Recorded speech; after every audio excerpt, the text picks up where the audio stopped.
Hello, I'm Isaac Hayes III, founder and CEO of Fanbase, and I'm here with a very important message. We are at a turning point in the Black community where we must have equity in the apps we use that scale to billions of dollars.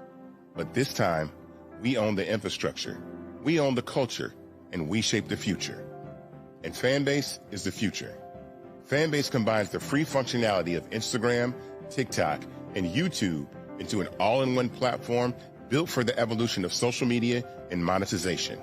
With over 1.4 million users, that's real proof that we are shifting the conversation of tech ownership and equity for creators. So right now, I want you to go to startengine.com/fanbase and invest today. The minimum to invest is $399. That gets you 60 shares of stock in Fanbase at $665 a share. This marks a turning point in Black ownership of social media. If we don't take this opportunity to own social media right now, we will always be customers to our own creations. And that can't go on. So once again, go to startengine.com/fanbase and invest today. We must own the platforms where our voices live, our stories matter, and where our culture drives the world. Thank you. Folks, Black Star Network is here. I'm real revolutionary right now. Support this man, Black Media. He makes sure that our stories are told. Thank you for being the voice of Black America, Roland. Stay Black. I love y'all. All momentum we have now, we have to keep this going. The video looks phenomenal. See, this difference between Black Star Network and Black-owned media and something like CNN. You can't be Black-owned media and be scared. It's time to be smart. Bring your eyeballs home. You dig?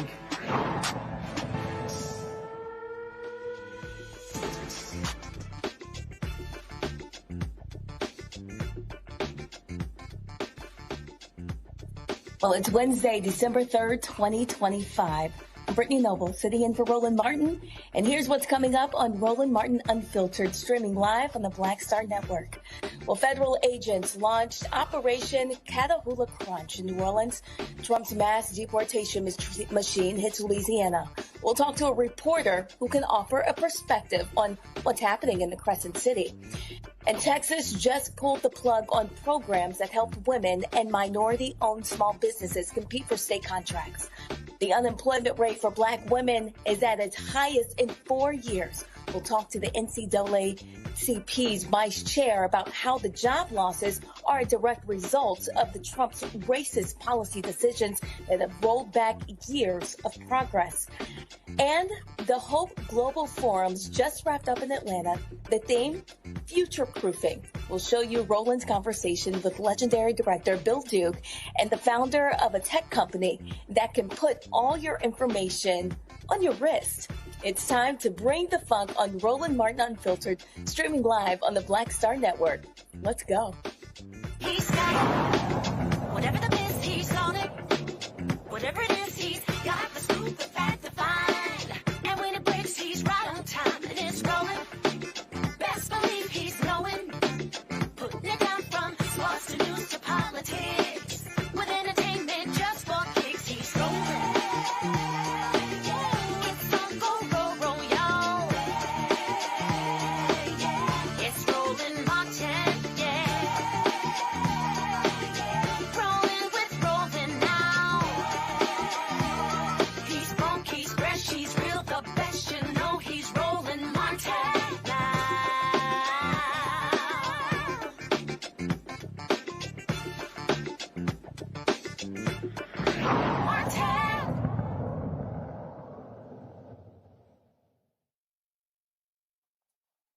Federal agents have made their first arrest in a large-scale immigration crackdown in and around New Orleans, making Louisiana the latest target of the twice impeached and criminally convicted felon-in-chief Donald Trump's mass deportation agenda.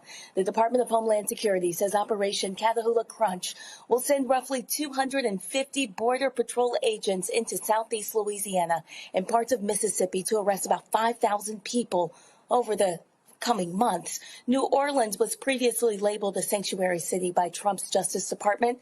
The city's jail and police department generally do not assist ICE The state's Republican-led legislature passed laws that threatened local officials and even residents with jail time for hindering federal immigration enforcement. Joining us now is columnist with NOLA.com, Will Sutton, to discuss Operation Catahoula Crunch. Thank you so much for joining us, Will. Thank you, Brittany. Happy to be with you. Thank you. Tell us a little bit about what you're seeing there on the ground.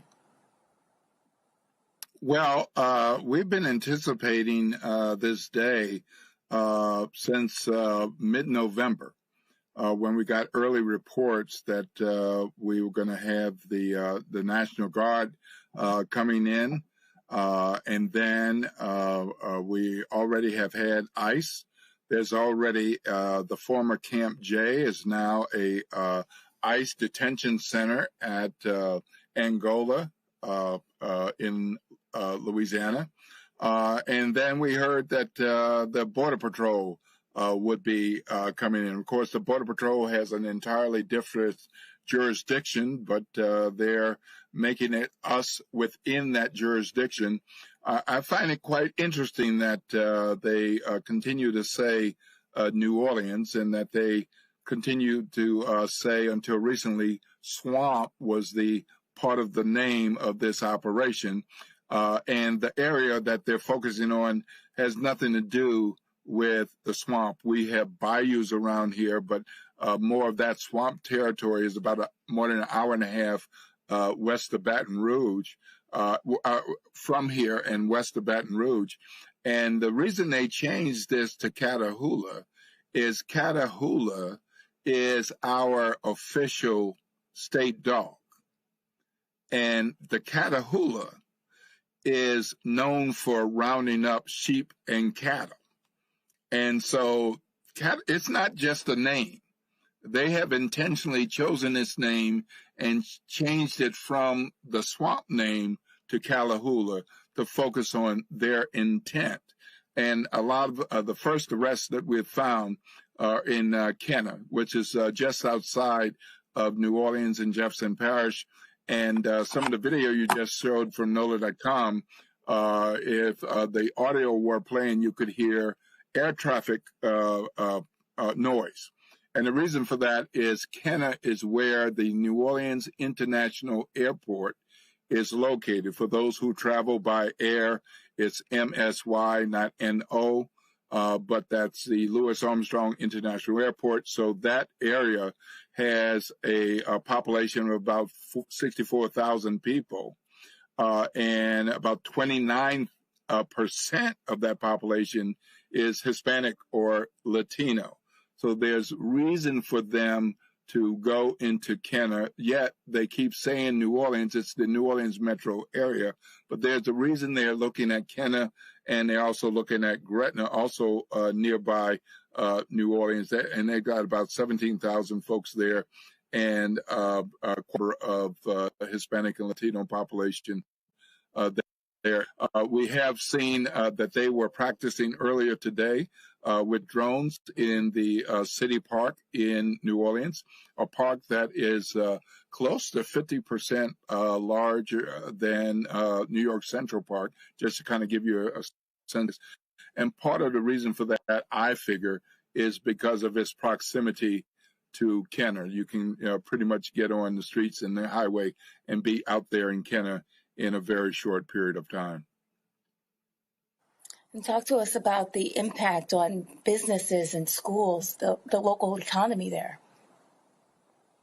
Well, one of the things that's happened a short distance from where I live, walking distance, there are some stores that cater to a Latino clientele, Mexican and restaurant food.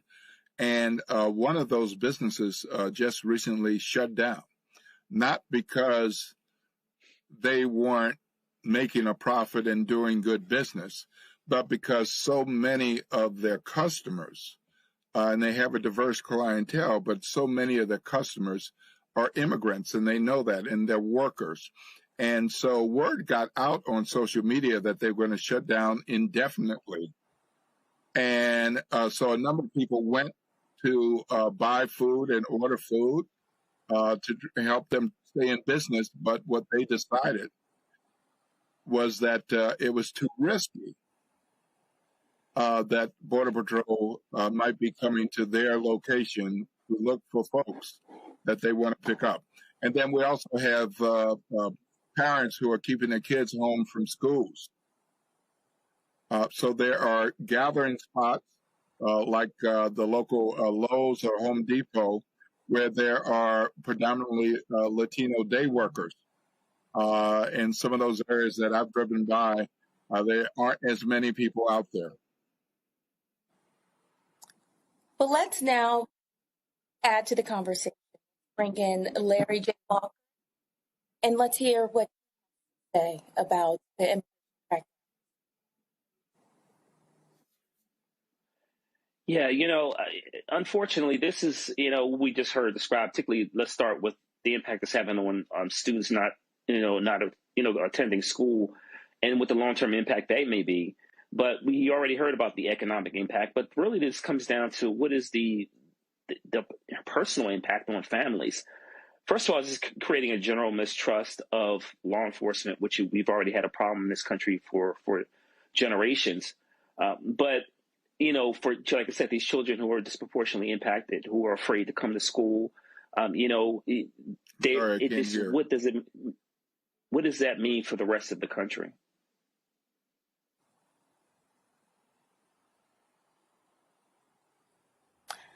Do you think that federal agencies are being completely transparent with the community? No, they're not. I mean, I'm sorry. For so many days, we've heard reports. We've even gotten reports from Associated Press by documents that have been prepared about this operation. So it's not as though we didn't know, but there was no information forthcoming. In addition to being a columnist for the Times-Picayune and NOLA.com, I'm a morning talk show host at the local Black radio station, WBOK. And it was just a couple of weeks ago that the New Orleans police chief, Ann Kirkpatrick, was on. And I asked her very directly, has anyone reached out to you and told you about what the plans are? And she said, no. No one had reached out to her.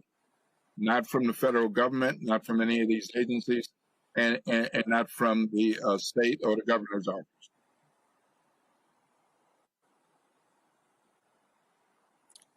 Well, we have much more ahead on the Roland Martin Unfiltered Show. We'll be back right here on the Black Star Network. Stay with us.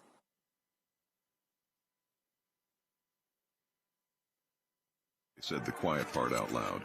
Black votes are a threat, so they erased them. After the Supreme Court gutted the Voting Rights Act in 2013, Republican legislatures moved fast. New voter ID laws, polling place shutdowns, purges of black voters from the rolls. Trump's Justice Department didn't stop it, they joined in.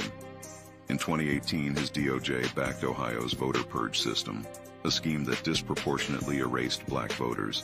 Their goal, erase black votes and political power. Yeah, that happened. These are the kinds of stories that we cover every day on Roland Martin Unfiltered.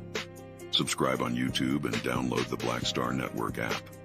Support fact-based independent journalism that centers African Americans and the issues that matter to our community.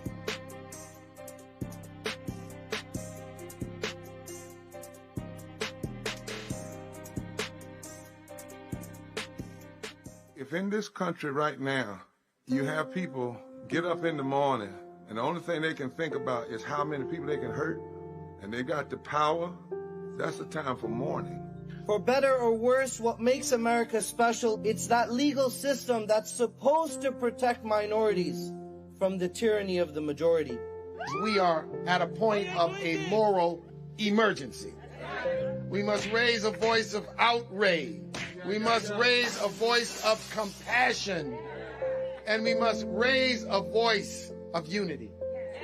We are not in a crisis of party versus party.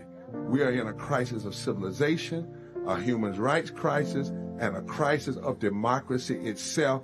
And guess what? You've been chosen to make sure that those that would destroy, those that would hate, don't have the final say, and they don't ultimately win. Next on the Black Table with me, Greg Carr. Our legal roundtable is back in session as we look at yet another potential landmark case being considered by the United States Supreme Court. This one is called 303 Creative versus Alennis, and may be the most important and far-reaching First Amendment, that is freedom of speech, case of our time. It could, depending on how the court rules, open the door for a return of Jim Crow segregation laws. It's true. If you say we can discriminate against one, you're saying we can discriminate against all. That's on the next Black Table. Don't miss it. Right here on the Black Star Network. Hatred on the streets, a horrific scene, a white nationalist rally that descended into deadly violence. White people are losing their damn minds. As an angry pro-Trump mob storms the U.S. Capitol, we've seen shooting. We're about to see the rise of what I call white minority resistance. We have seen white folks in this country who simply cannot tolerate black folks voting. I think what we're seeing is the inevitable result of violent denial. This is part of American history. Every time that people of color have made progress, whether real or symbolic, there has been what Carol Anderson at Emory University calls white rage as a backlash. This is the rise of the Proud Boys and the Boogaloo Boys. America, there's going to be more of this. Here's all the Proud Boys, guys. This country is getting increasingly racist in its behaviors and its attitudes because of the fear of white people. The fear that they're taking our jobs, they're taking our resources, they're taking our women. This is white fear.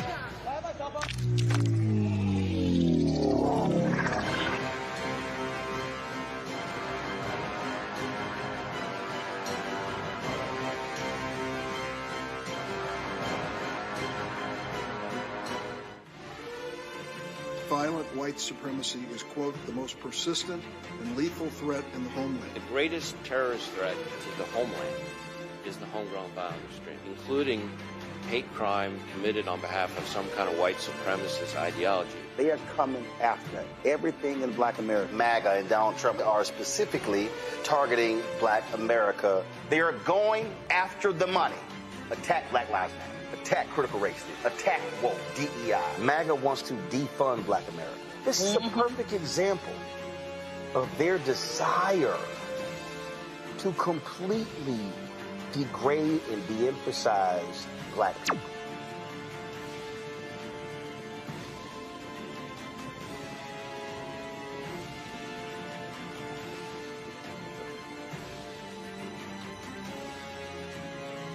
Hello, I'm Isaac Hayes III, founder and CEO of Fanbase, and I'm here with a very important message. We are at a turning point in the Black community where we must have equity in the apps we use that scale to billions of dollars. But this time, we own the infrastructure, we own the culture, and we shape the future. And Fanbase is the future. Fanbase combines the free functionality of Instagram, TikTok, and YouTube into an all-in-one platform built for the evolution of social media and monetization.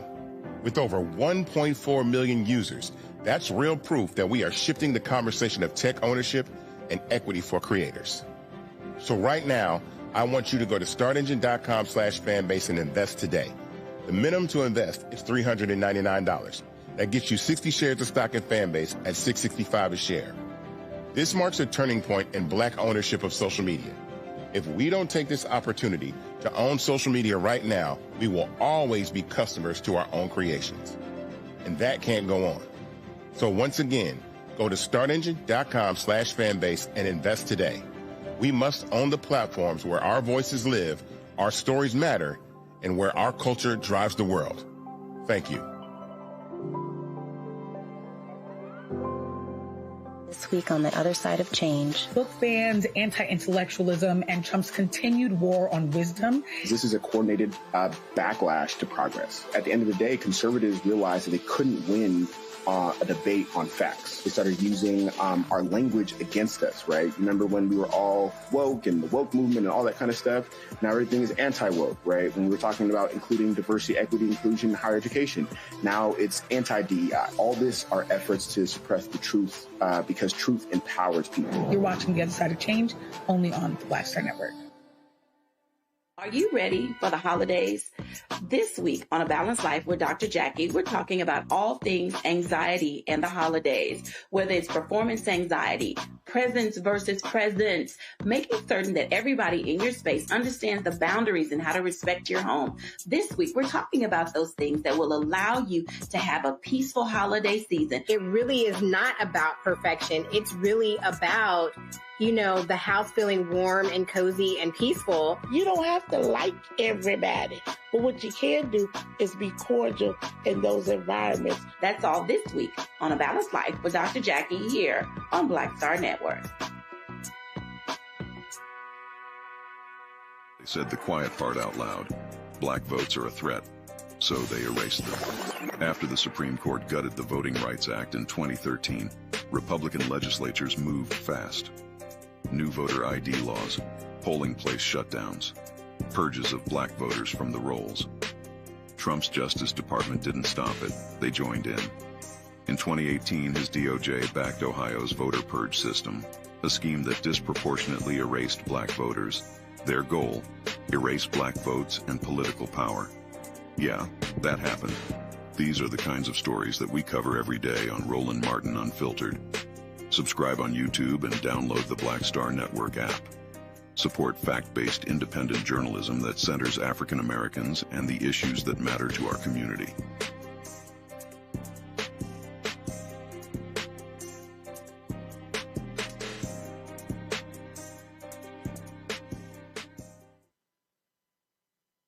Next on the Black Table with me, Greg Carr.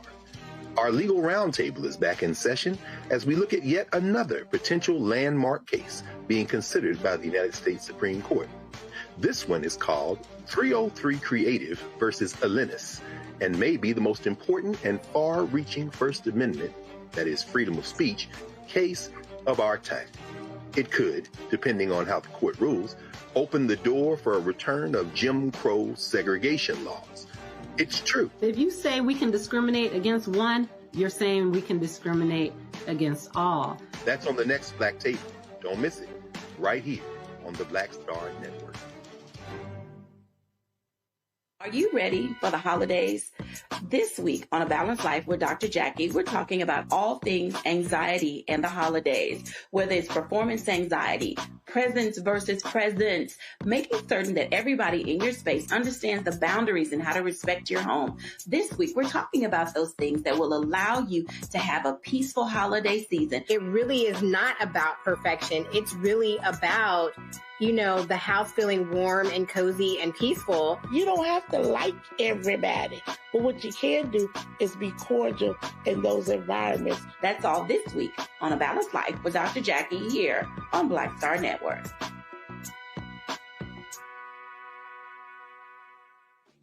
Hey, what's up, everybody? It's Godfrey, the funniest dude on the planet. And you're watching Roland Martin Unfiltered.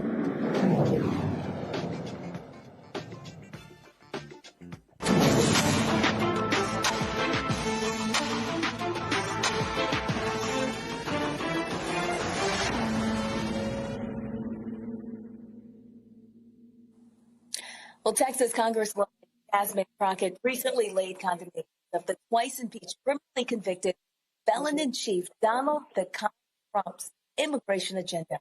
She emphasized the similarities between Trump's mass deportation policies and America's history of slave patrols, noting that ICE has turned into a system that instills fear in communities of color rather than ensuring safety for the country. Here's Crockett explaining the stakes. Thank you so much to the ranking member and again to the mayor for calling this. But let me be clear. Donald Trump is running the most openly racist immigration regime in modern American history. I've said it once and I'll say it again. Donald Trump's mass deportation system makes me think of what a modern day slave patrol would look like.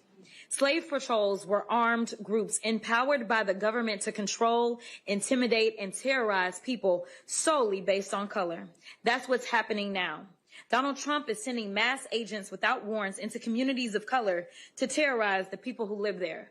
And the reason that I want to make sure that I draw out this link, because we heard Maxine say that black and brown is coming together. I want to be clear about this. This should not just be the immigrant community. This should be all of us united, because we know united we stand, divided we fall. And unfortunately, this last election, we allowed ourselves to be divided. Now, Ms. Velez, it's my understanding that you were detained by federal agents while you were on your way to work. Is that correct? Did any of these agents present you with a warrant? No. An explanation? No. Did they do anything other than illegally detain and arrest you? Yeah. Did they even identify themselves? No, they did not. Okay. Donald Trump has created an environment where these agents believe they are above the law. And one of the things that the ranking member just said was that there's a level of dehumanization. It is in that dehumanization, whether we are talking about the language they use to describe human beings, or whether we talk about the fact that they don't feel as if certain people are entitled to their constitutional rights. That is why Ms. Velez, unfortunately, was denied her constitutional rights, which we know she was supposed to enjoy in, just like those in our immigrant community. But this isn't just that this is the most openly racist immigration regime in modern day history.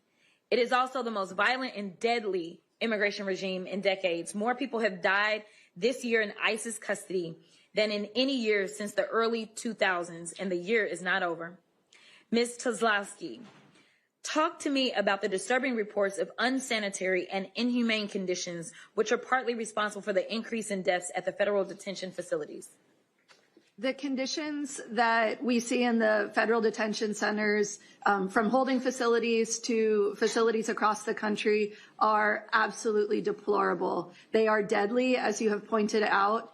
But we see conditions where people are denied medical care, where people are harmed while in custody, where people are held incommunicado from their families.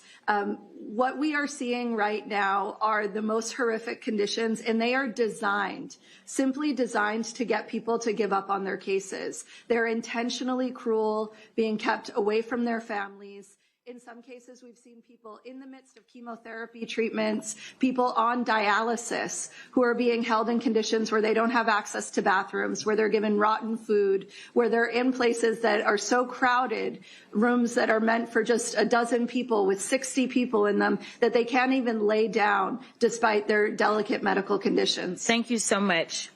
Listen, Donald Trump has dehumanized people of color for decades. I want y'all to understand this is who he is. This is an actual feature of what it is to be Donald Trump. Instead of a flaw, he demanded the execution of innocent black boys. He has been sued many times for racial discrimination. He called African nations shithole countries. He said that, quote, immigrants poison the blood of our country. And he's repeatedly refused to denounce white supremacy. In fact, he's hired many white supremacists to work in this administration. And now they're carrying out this racist and violent mass deportation, and it is destroying our country. LA, we stand with you, and we stand with the rest of this country. Thank you so much. Right now, I want to bring back Dr. Larry J. Walker, the associate professor at the University of Central Florida. What are your thoughts about? Need to acknowledge that Congresswoman Crockett is by far one of the most effective Democrats on the Capitol Hill. Every time she speaks about issues relating to this or other topics, she's always really clear and concise in terms of the message she delivers. So in terms of some of the things clear points she had to make is, look, for people who are watching this and, family and friends, either you believe in democracy or you don't. In a country in which people have been, in this case, fairly, unfairly arrested, there is not only in terms of due process, but there's a level of humanity that has to be expected for those who find themselves in, part of the prison system, whether it's ICE or arrested for minor offenses. And what we've heard over the last several months and what you heard Congresswoman Crockett describe it is not consistent with a democracy. In fact, I would even argue that, that you would find the UN, if they came in and investigated what's some of the conditions in which we've heard described in this conversation and others, is, we would certainly see some UN human rights violations. So as Americans, you have to stand strong and decide if we're going to allow people, regardless of their immigration status, to be treated like human beings, or we're going to turn a blind eye and let these conditions continue to worsen and more people lose their lives. So you feel like these concerns are legitimate? Yeah, I mean, this is inhumane. I mean, we can't constantly allow people to be treated like this. You heard the Congresswoman talk about individuals who are on dialysis or various other health issues that they can't even sleep on a cot, and maybe they have to sleep on the floor. We've heard all these conversations over the last couple of months about the food that individuals are receiving. In addition to that, what about all the pregnant women we've heard, in some cases, women losing the child because of the conditions they're living in and not receiving the kind of treatment they deserve. So, once again, the question I pose is if you believe in democracy, is this what a democratic nation looks like? Tell us more about how people should be responding. Yeah, I think that obviously, in the last couple of months since the election, we're seeing increasingly more people protest outside these facilities and protest elected officials, local, state, and federal level. And I think that, while there's some people may argue that this is not an effective tactic, it is. And how do we know that? Because history teaches that. When individuals protest from various racial, ethnic, and religious backgrounds, when they see injustice, then eventually the wheels of justice are turned in the right direction. But we need to see larger protests, and also for any corporations that are involved in supporting or platforms, social media platforms, then we should also not support those entities. And once again, apply pressure to local, state, or federal officials to make sure that, once again, that human beings are treated the way they should be treated. Do you really believe that Trump policies are targeting Black? Well, I think it's a coincidence or maybe not a coincidence. When we talk about, I know, Roland's talk on this show about, and we'll talk about today, the hundreds of thousands of Black women who lost jobs.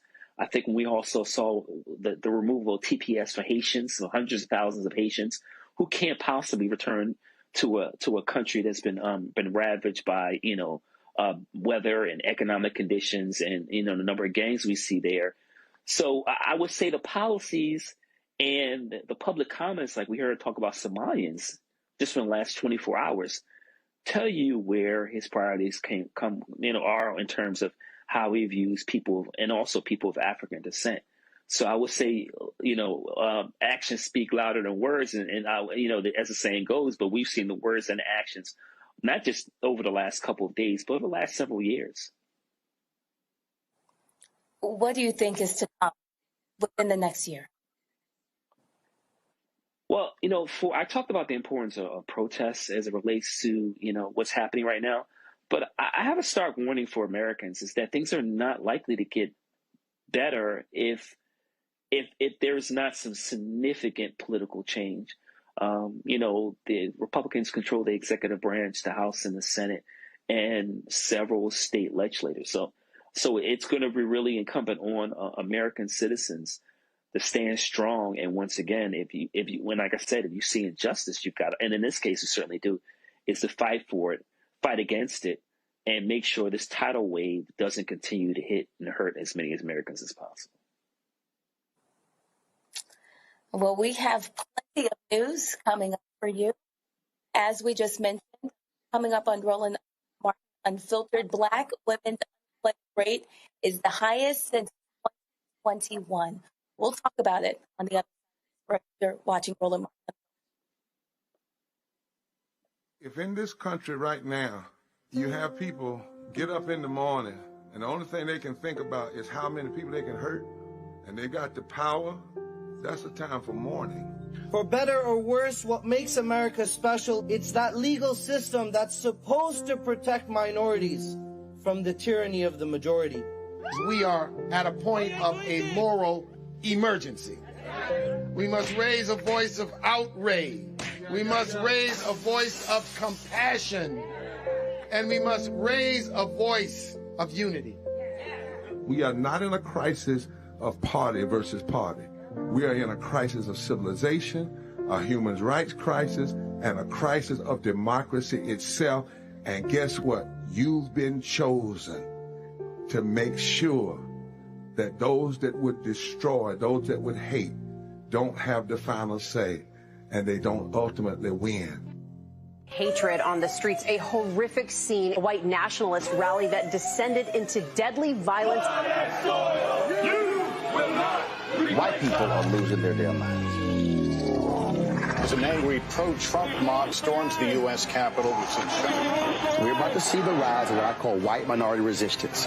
We have seen white folks in this country who simply cannot tolerate black folks voting. I think what we're seeing is the inevitable result of violent denial. This is part of American history. Every time that people of color have made progress, whether real or symbolic, there has been what Carol Anderson at Emory University calls white rage as a backlash. This is the rise of the Proud Boys and the Boogaloo Boys. America, there's going to be more of this. Here's all the Proud Boys, guys. This country is getting increasingly racist in its behaviors and its attitudes because of the fear of white people. The fear that they're taking our jobs, they're taking our resources, they're taking our women. This is white fear.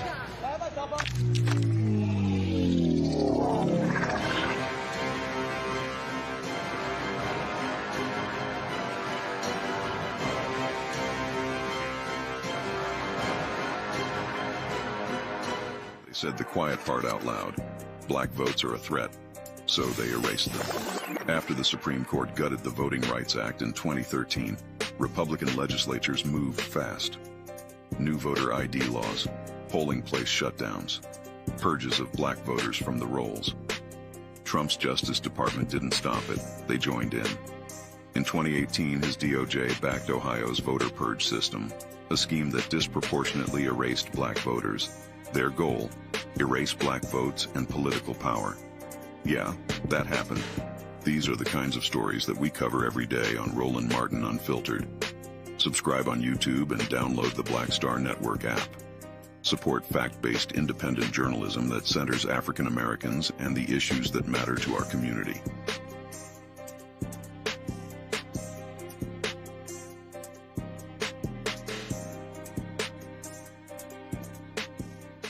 Are you ready for the holidays? This week on A Balanced Life with Dr. Jackie, we're talking about all things anxiety and the holidays, whether it's performance anxiety, presence versus presence, making certain that everybody in your space understands the boundaries and how to respect your home. This week, we're talking about those things that will allow you to have a peaceful holiday season. It really is not about perfection. It's really about, you know, the house feeling warm and cozy and peaceful. You don't have to like everybody, but what you can do is be cordial in those environments. That's all this week on A Balanced Life with Dr. Jackie here on Black Star Network.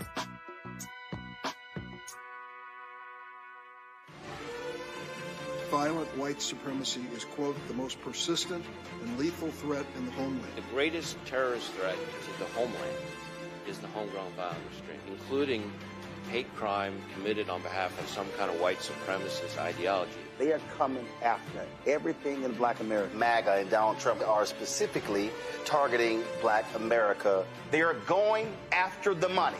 Attack Black Lives Matter. Attack critical race theory. Attack woke, DEI. MAGA wants to defund black America. This is a perfect example of their desire to completely degrade and de-emphasize black people.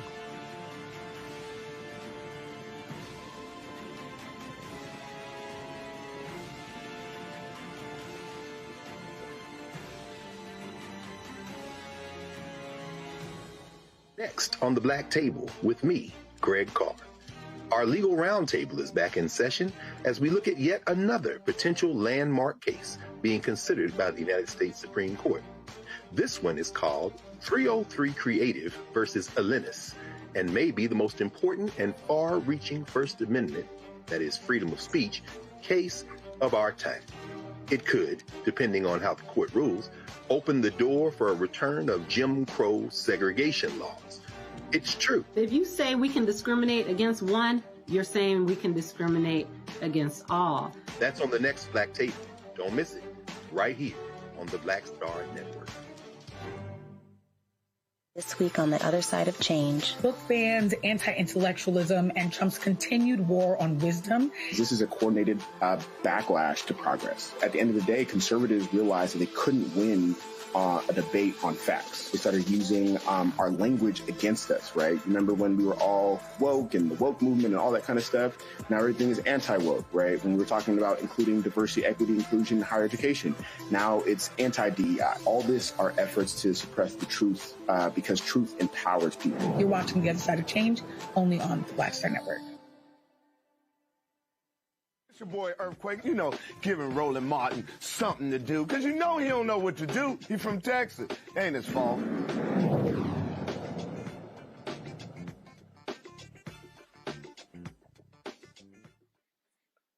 Well, Texas just abruptly gutted a decades-old program meant to help women and minority-owned small businesses compete for state contracts. The state comptroller's office says it is stripping those firms of their historically underutilized businesses or hub certifications and refocusing the program exclusively on the companies owned by disabled veterans, renaming it Vet Hub. Only veterans with at least a 20% service-connected disability will qualify going forward. Officials say existing contracts won't be canceled, but thousands of women and minority-owned vendors are being removed from the state's hub directory effective immediately. Acting Comptroller Kelly Hancock is trying to comply with executive orders from Donald Trump and Governor Greg Abbott targeting diversity, equity, and inclusion efforts, and claims Vet Hub will restore constitutional integrity and end race or sex quotas. Now we're going to bring in Larry J. Walker. He can tell us a little bit about his reaction to Texas eliminating women and minority-owned businesses. I find this changing the law and then the changes you just highlighted, and it very interesting. Let me tell you why. These essentially are DEI policies still in effect. I think a lot of people, when they hear DEI, they think race and gender. But I can tell you, as someone who works in higher education, DEI programs also include veterans. So they're essentially doing this with one arm tied behind their back. So, they said they've gotten rid of these vendors based on gender and race. But for those who are watching, this is still a DEI program. So the question then, you want to ask the question, well, if it's still essentially DEI because veterans are included in that category and they just remove certain protected groups, who are they really trying to help and hurt here? And then they talked about the 20% threshold. You're probably talking about a very small number of individuals. So once again, we talk about, the number of Black women who've lost jobs. We talk about Black unemployment rate in general being over 7%. This is just another example of essentially shooting yourself in the foot. I think people who are in the Trump administration in the state of Texas should remember that Black people were play a prominent role in the part of the U.S. economy. So getting rid of these opportunities for these small and moderate sized businesses not only hurts the individuals, but hurts local and state government. And that's really what it comes down to. There's going to be a lingering economic impact and a drag on the economy in the state of Texas. And talk to us more about the impact that you think it could have. I mean, what happens to those businesses that built their entire growth strategy around this hub certification? Yeah, that's a really important question. I think we got to acknowledge that these companies in the past, before this provision was in place, wouldn't even had a chance to get these contracts, which are predominantly white males. So yeah, what is the impact? Yeah, so some of these businesses might go under and because if they had this they were part of this program, maybe they won't have the access they did and they won't have the capital. That means they won't be able to hire more people. That means, like I said, the business could shut.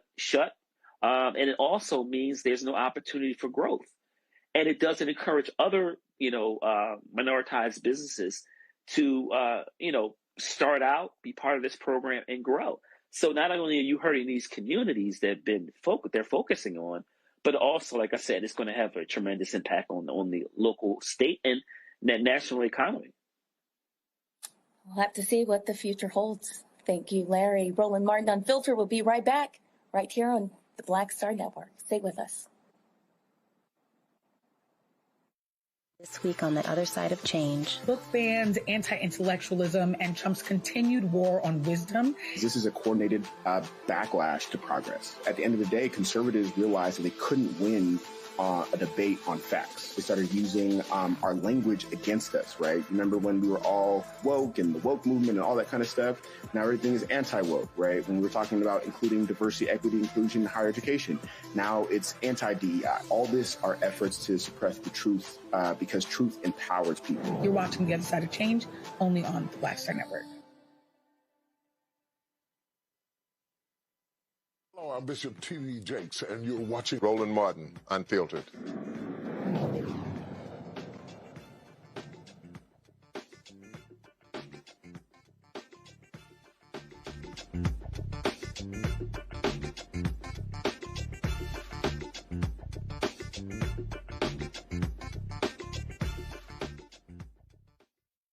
Well, this year, unemployment among Black women has increased significantly, rising from 5.4% in January to 7.7% in September. In April alone, over 106,000 Black women lost their jobs. The disparity in unemployment rates between Black women and other groups is widening faster than it has since 2020. The NAACP asserts that this trend is not merely a result of bad luck or market forces. Karen Boykin Towns, Vice Chair of the NAACP National Board of Directors, is here to discuss the economic challenges that are faced by more than 600,000 Black women who have been sidelined in the workforce. Thank you so much for joining us. Hi, thank you so much for having me. Yes, thank you. Tell us a little bit about what you're noticing.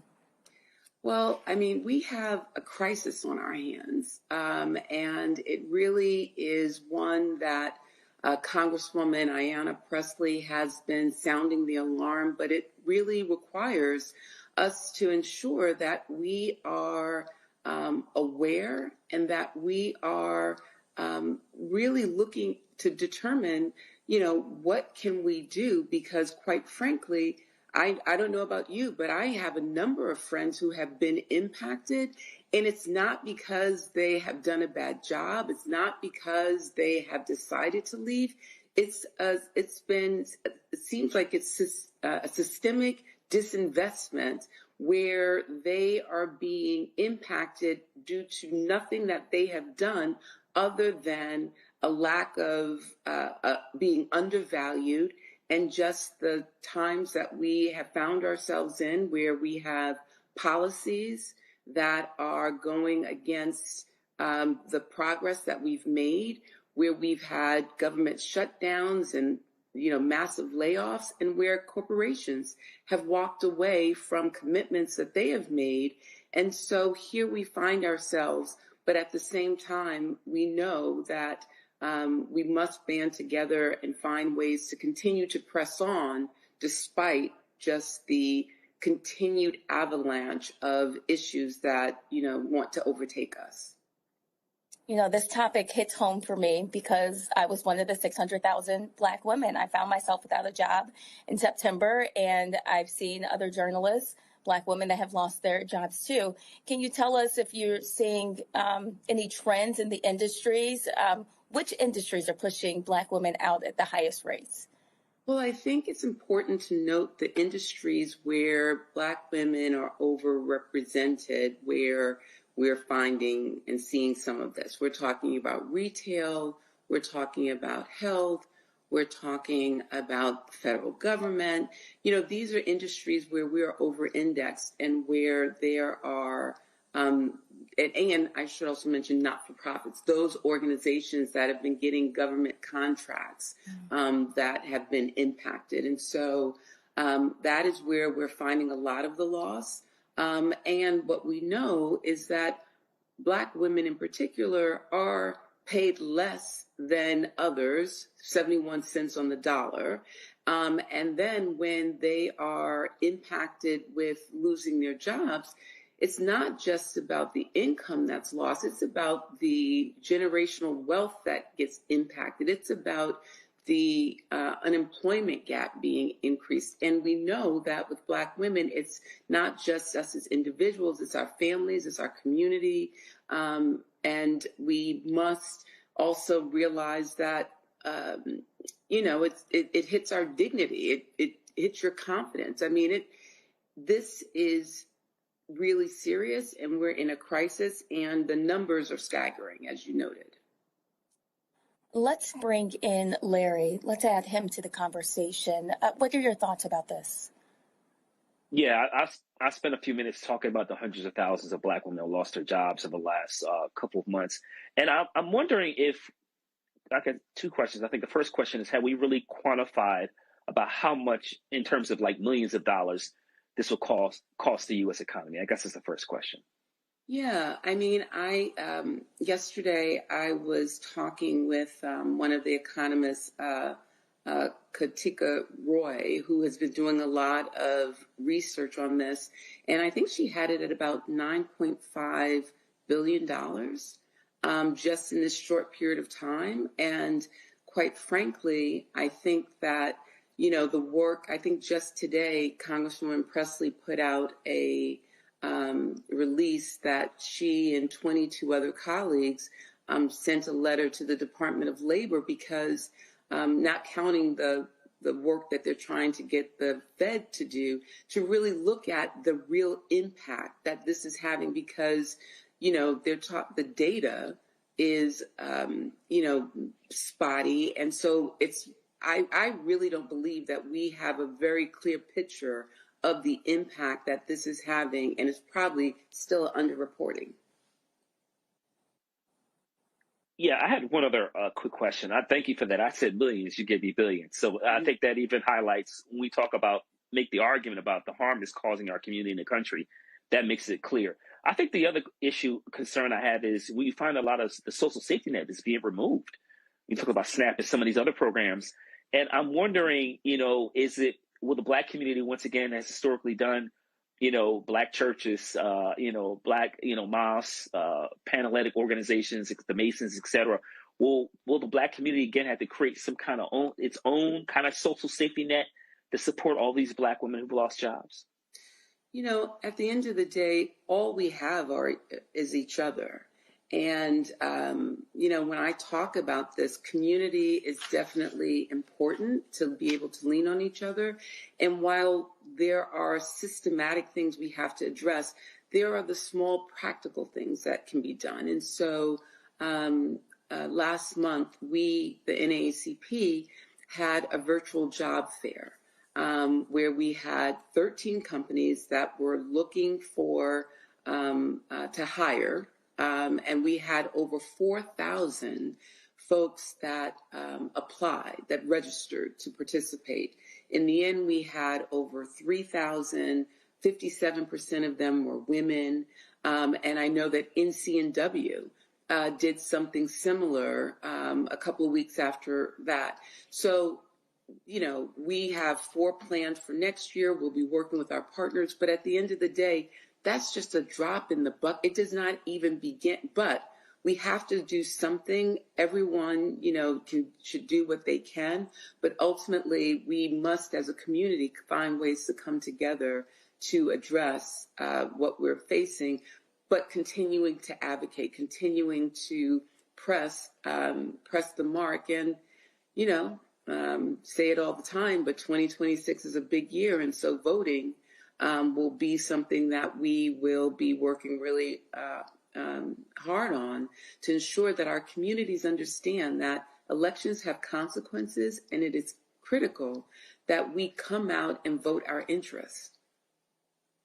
Are there any other things that Black women you think can do to protect themselves in this moment right now? Well, I think that, certainly the job loss has nothing to do with anything that they've done, right? Mm-hmm. And so certainly one of the things that I think a lot of my friends have been talking about is, determining where we spend our dollars, right? Being cognizant of what we're spending, but more importantly, where we're spending it and making sure that we're supporting those that support us. I also believe that, there are other things on the horizon that, continue to give us economic instability. When you look at the federal reclassification of professional degrees, that's an issue that, under the big ugly bill, I didn't know what that, was when we were fighting all the other parts of it, but it has become very clear in the last couple of weeks that, if you're talking about reclassifying professional degrees, many of which we might have in social work, in education, in mental health sciences, if you're going to say that there's going to be a cap on the maximum amount that you can borrow, that is a problem. That is a problem, and it once again puts us behind the 8 ball. And so, certainly as Black women, we need to, not go to our corners and, really remove ourselves from those networks that sort of give us life, that kind of keeps us encouraged, but more importantly, lean in to each other to really be supportive in ways where, each one, teach one, or each one share information that you have. Now is not a time to be gatekeeping. It's really a time to be open and sharing. And so, this too is a situation where it's serious, but at the same time, we have platforms like yours that allows us to talk about the issues and find ways to be able to galvanize ourselves to be the resistance. Well, Karen Boykin-Towns, thank you so much for joining us and for all the work that you're doing. Larry, we want to thank you for your insight tonight as well. And you are watching Roland Martin Unfiltered on the Black Star Network. We'll be right back. Thank you.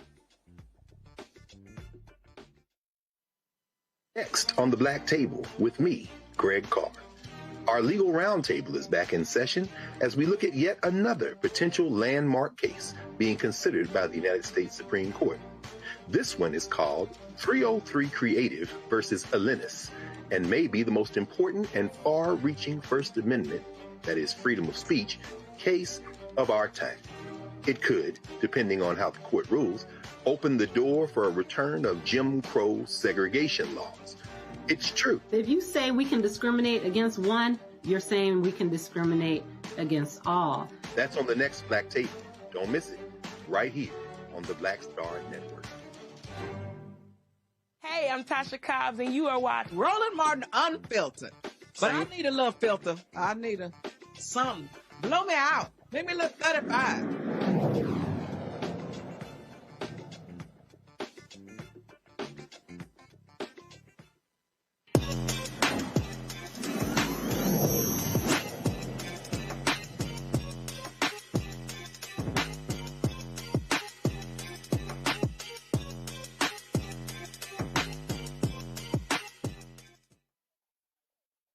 Well, Roland has been in Atlanta at the Hope Global Forums. It's the 11th year of the conference, and attendees will explore the theme future-proofing. Here's Roland talking to the CEO and founder of Push 2.0 Group, a tech company that can put all your information on your wrist. So, folks, we're here at the Hope Global Forum 2025, and the beauty of this, and I've always talked about this, is that you come across a lot of different people. So you come here, you got an idea, there's something that you want to do. You don't know who you're going to run into. You don't know who they know. You don't know what it may turn into.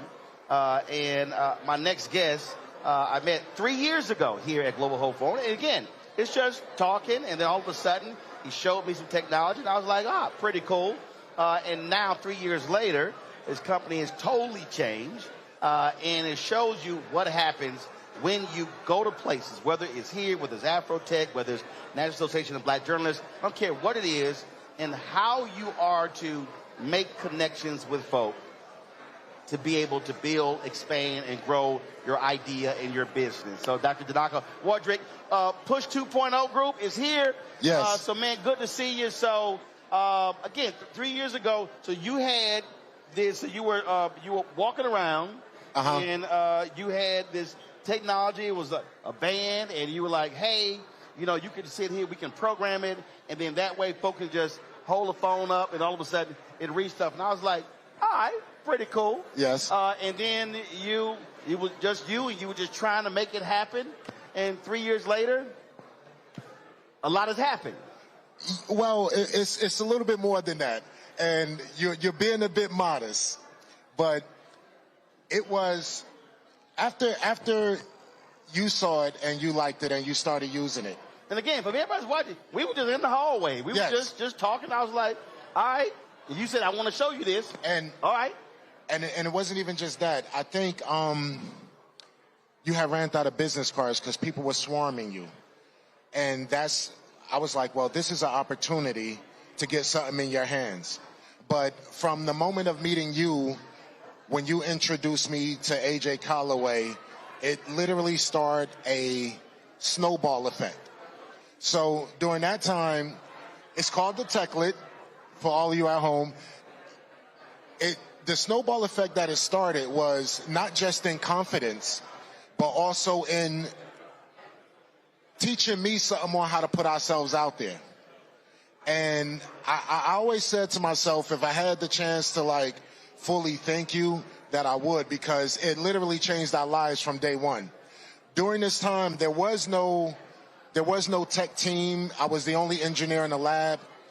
And from that, not only did we just grow, but we prospered, we thrived.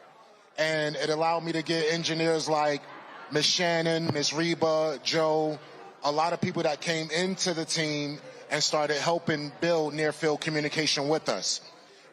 And to be honest, this is an area that a lot of our people are not in. Majority of the time when they think of intellectual platforms for us or intellectual professions, they're looking at things like medicine, pharmaceuticals. We're not always in the development stages. Mm-hmm. Now, shout out to a lot of them that are, but we're literally one of the first.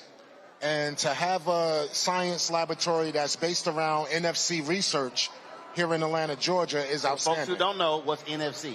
NFC stands for Near Field Communication. So it allows you to interact with different devices within a small proximity. Got it. So if you look at, if you ever tap to pay for something, that's Near Field Communication. Got it. Every room in this hotel, when you tap with a key, the key card, right? That's Near Field Communication. Going in your room. Exactly. So it all falls along those kind of lines. But we didn't just stop at the band, because when you found out about us, we just had the bands and the Techlets. And again, well, first of all, we're talking about the bands. So first of all, a lot of times with these bands, they're bulky, they don't look great, and so part of your whole deal was, it's black people, I need to make it look like exactly. It got to go together. It got to go. It got to look good. Yeah. So and the other deal is, you know, you can wear, and the average person they just think, oh man, that's a nice band. Yeah, they have no idea that it's loaded with technology. Right, and so that first band that you gave me was a Mach 2. Yes. Okay, and that was, so it had business card on it. Yes. So yesterday when we chat, so this one here, you said it's a Mach 3. Okay, well, it has 3 areas on it. So it has 3 different antenna hemispheres. Now, it doesn't just hold the business card anymore. This could do everything from start your car. You could copy your key card to your elevator into your room to it. It could get you in your home. And how does it, so what does a person what do they do? So that's the person who's watching. So it's already programmed. Yes. So, all right, so somebody comes up to me and I want to give them my business card. What do I do? Only thing you will have to do is hold your arm out now, because yours have your personal information on it. No. We didn't put that one on here. Okay, so this just has the email on it. All right, so only thing they have to do is just tap, and it pulls up the whole information of everything that they need for you. Right. So I use dot card. So it's pulling dot card up. Yes. So all they do is hold their phone right up to it. Yes. Now, the difference is with iPhones, their drivers are all up here at the top. So anything that you do with an iPhone, your driver is always going to be up at the top. With Androids, it's a little bit different because Androids is going to go from the left-hand corner or the middle. So it's the hemispheres change depending on the type of phone. So the middle one was the business card. Yes. And I forgot what she put on this side here. I think it was how to support the show. How to support the show, and also I believe it was the YouTube as well. Yeah, so YouTube. Am I right, Ms. Shannon? Yeah, the YouTube is on this side over here. Yes. So pull your phone up. Okay. So we're gonna tap on the right side. So on this side, it takes them directly to the YouTube. Right to the YouTube channel. Yeah, allowing them to subscribe. Give me a shot, Henry. Right, Henry, you got there. that? So you tap.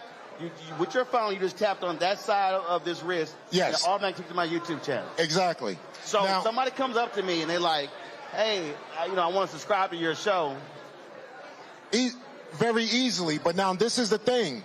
When we think about something like that, someone like you who comes across millions of people a year, you don't come across 5,000, 10,000 people. You come across millions. Even here, you're coming across close to 20,000 people just here. Right. But the way it converts into something financial is outstanding. So when I first developed it, it wasn't an idea of building a business. When I first built it, I built it for myself. And the algorithm was written on a piece of plywood pulled out of the wall. This is it was on Whitehall, Forest Court, and Boulder Crest, right here in Atlanta. You have that plywood? Yes. We still. Nah, we ain't framing. You know what? I actually have it sitting inside of storage. No, you got to frame that, bro. I know. You got to frame that. But you got to put that in a frame. It's a big piece of plywood. It's a big ass frame. They make big ass frames. Yeah. Okay. I never thought about framing it because honestly I wouldn't know how do you frame a piece of plywood? No. Trust me, people who do this, you can take it to Hobby Lobby. They frame all kind of stuff. Because if that's the origin of your business, yes, dude, that you need to frame that. So this is where it took an amazing turn at. After you introduced me to AJ, because he was here, yes, and I was like, hey, check this out. He was here with Miss Basketball at the time, Christina Granville. Yes, and he followed me, but then he popped up at the Russell Center where I was at, teaching a workshop. And while he was coming to pick one up, Donald Beamer, the senior technology advisor to the mayor, Andre Dickens, was literally just standing in the corner. And when he saw, he said, well, what was that AJ had on his wrist? And I was like, what, the tech? He was like, yeah. Where's your lab at? Let me give you a call. And next thing you know, he shows up at the lab. He spends a whole day with us. And they started using, I don't know if I could talk about on camera what they're using it for, because that's their business, but they started using it for some pretty interesting Atlanta. Using it for some pretty interesting stuff, which sent us totally into the stratosphere. And now that they're seeing us in this space, I would say we created some pretty cool stuff, but in retrospect to it, with things that Atlanta go through with having food deserts and stuff like that, it allowed us to create other technology to benefit the city. So you took that initial idea, as to how more can we do. And then the point we were making here is that it had 3 touch points. And what you were saying is that with the app, I can change whatever you want. So if it's like, all right, if people say, I want to support your show, like a matter of fact, earlier, a brother said, hey, I want to Zelle your show. Yes. So I can have a program to where, boom. You can have a whole POS system on your wrist. Okay, again, for the person watching, what the hell is a POS? A payment processing system. Point of sale. Point of sale, there you yes. Go. So usually when people see a point of sale system, it's bulky. It's a cash register. It's the square. Yeah. And I gotta go get it. You gotta have it charged. All those kind of things. This, you don't need to charge it. It's waterproof. You can run over it with the car, and it's gonna last. So we built it to do multifunctional things, not just one, but so you can actually how do you say, limit the footprint that you carry with yourself. Yeah, because you're not trying to, listen, the whole point of QR codes, I'm not trying to carry business cards. I'm not trying, and if I'm giving a presentation and I'm talking to 200-300 people, yes, they can just pop it up on the screen and just hold your phone up. I'm not trying, right, I'm not printing them damn cards. I got to remember to carry, and most people never even hit you anyway. Yeah. So the whole point is using technology to make your life a lot easier. Absolutely. So two of the main things that it mainly does is even when they're gathering your information from there, it puts it in their phone automatically. So you don't have to wait for the return call from a business card, of which 9 times out of 10, they don't do. Like, we were taking a survey while we were here and just watching. 90% of the people that get business cards, while they're here at the Global Hope Forum, you're not seeing them take it and transfer that information into their phone. Nope. So it ends up in a junk drawer. It ends up in a gift bag, of which... See, what I do is, because you can lose a card. Yeah. Or people write something down. I remember I did the National Black MBAs in L.A., and Idris Elba was on the panel. Okay. He's like, man, that was a hell of a job. And so he writes his number down and gets to, dude, I don't know what the hell happened. Because I flew in on a red eye, moderated, flew back on a red eye. I have no idea what they were like. How the hell you lose Idris Elba phone number? I did. so what I do a lot of times is, folks will hand me a card, and if I'm like, no, I'll take a picture of it, because I've lost, and that saved me several times. So I'll be like, damn, what happened to that card? So I used to have another. It was an app that you could immediately scan the card and right to your phone. But you're absolutely right. There's nothing worse than you're like, what the hell did I do with that card? So you looking all in the bag and you looking everywhere. Yep. And then if you're walking around with a stack of them, they end up crumbled up. You can't read the information or anything like that. Right. So it changes the trajectory, just not on how we transfer information, but how we connect as people. Got it. Because once you have somebody phone saved and they're following you on Instagram or they done subscribe, now you could get into building a relationship. Yep. Now you could get into talking to them about things that actually matter to your movement. So with these here, how many different colors and styles that y'all have? Oh, man. So we drop them like Jordans. I'm going to be honest. So we have right now maybe like 20 different styles, but it goes from the Mach 1 to the Mach 2 to the Mach 3. Got it. And here's a funny story about it. And we was touching on this yesterday. I have seen people lend their techlet to other people when they're going to events. Nobody uses it for the same thing. So take, for example, if this person owns a fragrance company or this person has a media company, if it's to drive subscriptions, from this event alone, you could get easily 10,000 subscribers just by walking in a hallway. Right. What that does is, in turn, is it gives you an idea to look at how you're communicating, not just better, but more efficiently. Right. And it becomes like something that you have with you every day. No difference than your phone or people's prescription. You never know. Now, so you talked about, what are the other things that y'all have developed? Oh, man. You got some stuff right here. So this box right here, that's what this is. Yeah, this is the techlet. But like I said, this is just where we started. Right. It's not where we finish. So this right here, we call this is how we tithe. These two devices right here. This is called the DigiSpike, and this is called the Plant Pod. This is called a DigiSpike. So DigiSpike. Yeah. So take, for example, when you're on a farm, right, and you're seeing crops grown, normally you just see a rock or a stick with the name on it: carrots, corn, aloe, things like that.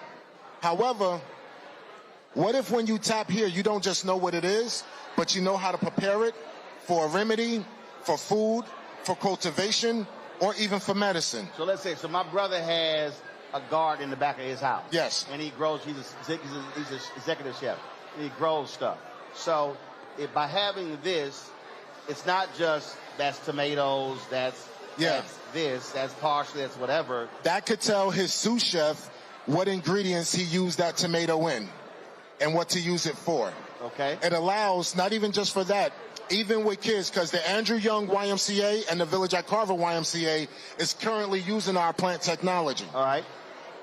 The kids get a chance to learn from this as well. So to train the next generation of farming and urban farming, when they tap it, they get a video telling them about the crop, how to prepare it, what it's best used for, and things like that. So this is if I got a garden or whatever, it's in the ground. But this is if you're growing it in your house. Yes. And this would go into the soil. This one right here is one of my favorite. We're going to move the Domino S3 over here real quick. So the plant pod does something pretty cool, right? Usually a lot of people, they don't have green thumbs. But let's say, for example, if you're growing a spice or herb and you figured out something that no other grower has figured out, and you know it could benefit every farm around you, when you tap it, what it does is it brings up an application interface that basically, when you input the information from the trimming to the plant soil all the way down to the nutrients that you're using, once you hit submit, you share that information with all the farmers within a 5-mile radius of you. Zoom in, you'll see. Zooming in. As the furthest you go. That's the furthest you go? To you. Don't worry about it. Stay right there. Okay, I'm going to stay right here. Stay right there. What that particularly does is when they pull that up after tamping the plant pod, they get to input the work that they did to said plant or said herb. Meaning, anything that you used that was beneficial, that allowed you to yield a higher harvest or a bigger harvest, once you hit submit, it shares that data and information with all the other urban farmers within a 5-mile radius of you. Thus, if something is working good for you, it works good for them. Cool. If you found an invasive species or crop, and you share that information, now they also know what to look out for. So to keep their crop safe, but also to keep everybody in a good trajectory of what's growing at the same time. Okay. That's if y'all are on the same platform. Yes. You're sharing data. Yes. And then obviously, you can share that, you can take that, and then also share with others outside who are not in 5-mile radius. Yes. Okay. You can, but it's mainly used for urban farmers within food deserts. Got it. Because the whole idea of this came out of me growing up in a food desert. Right.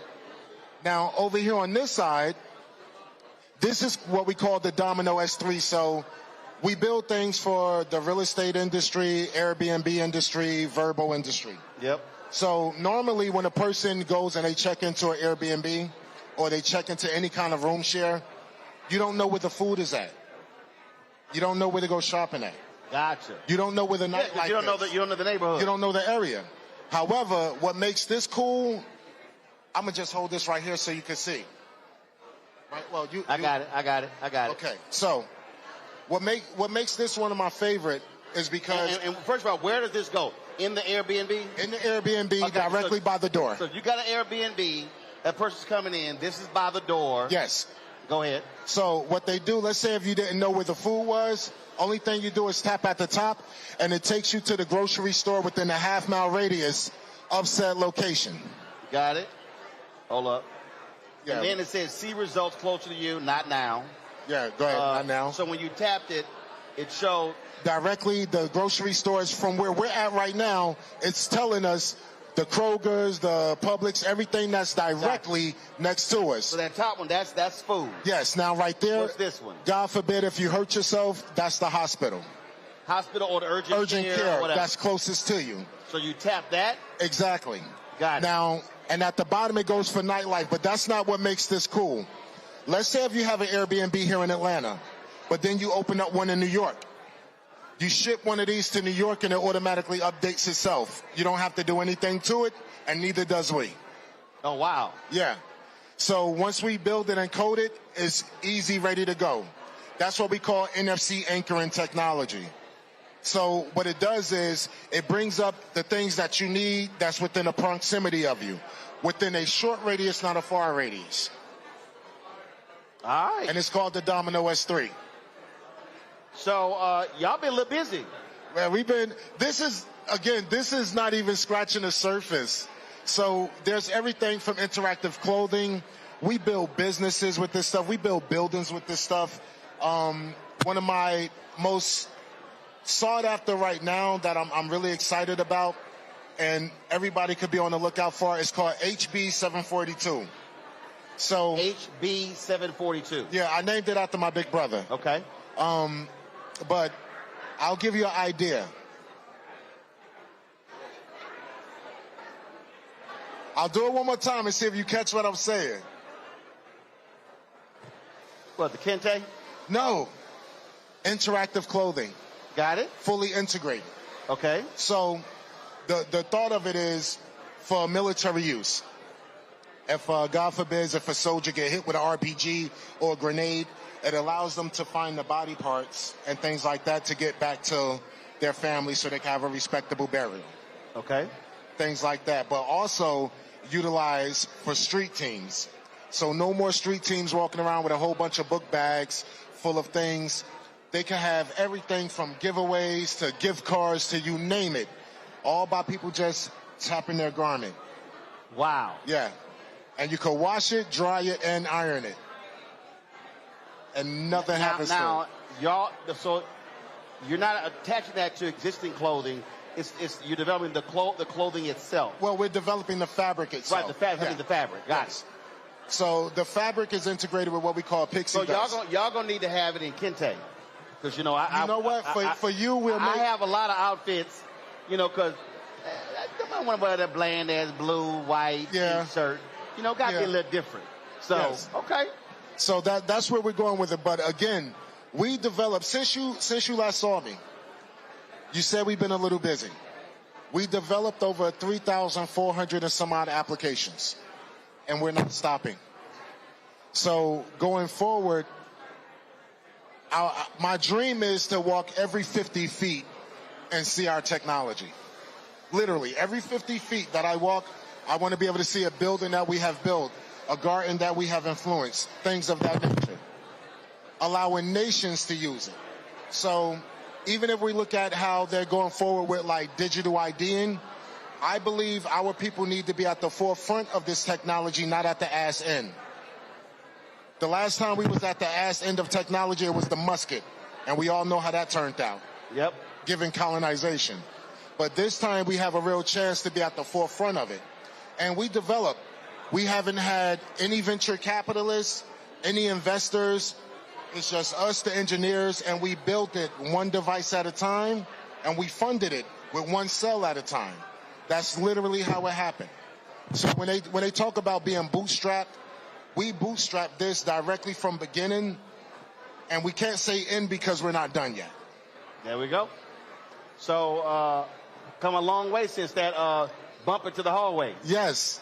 And the funny thing is, I really couldn't wait to see you, to not just show my gratitude, but to show you what we did with the opportunity that was put in front of us. Because when you get a chance to sit down with someone like you, it gives you opportunity. People don't understand that everything is not at the result of asking someone for $1. Right. Every connection is not transactional. Exactly. So the thing is, if you pass it to someone else, or hey, check this out, and I tell people this all the time because they fail. It's incumbent upon you to take it further. I tell you like this. This is how it opened the door. We touched on the story earlier, so it's okay. I could just tell it. All right. So right after you introduced me to AJ turned around and went to Miami. It was him, Serena Williams, Jamie Foxx, a slew of other people that I have never met a day in my life. That following year, I am sitting with Les Brown right around the corner from where we're at right now. Off walks Milan Selassie. I have never met this man before. He runs up like, Dr. Danaka, that's a techlet. I love your story. And in my head, I'm like, who is this dude? So I leaned over to Les. I was like, is this your man's in him? He looked at me and said, no, but be cool. Just be cool. So, because he's mentioning names of people that I know I never met. Right. So he's like, yo, man, we love your tech. I mean, everybody loves your story. Yada. And I'm like, who is everybody? He's like, yeah. Then he said, AJ. I'm like, hold up. So I pulled out my phone. I started texting AJ. AJ wasn't even here yet. He was like, Doc, I'm about to get on the plane. I'll talk to you later. And just hung up. So I'm like, I don't know if dude was telling the truth, lying, or anything. My fiance, Michelle Rice, said, well, look at his Instagram.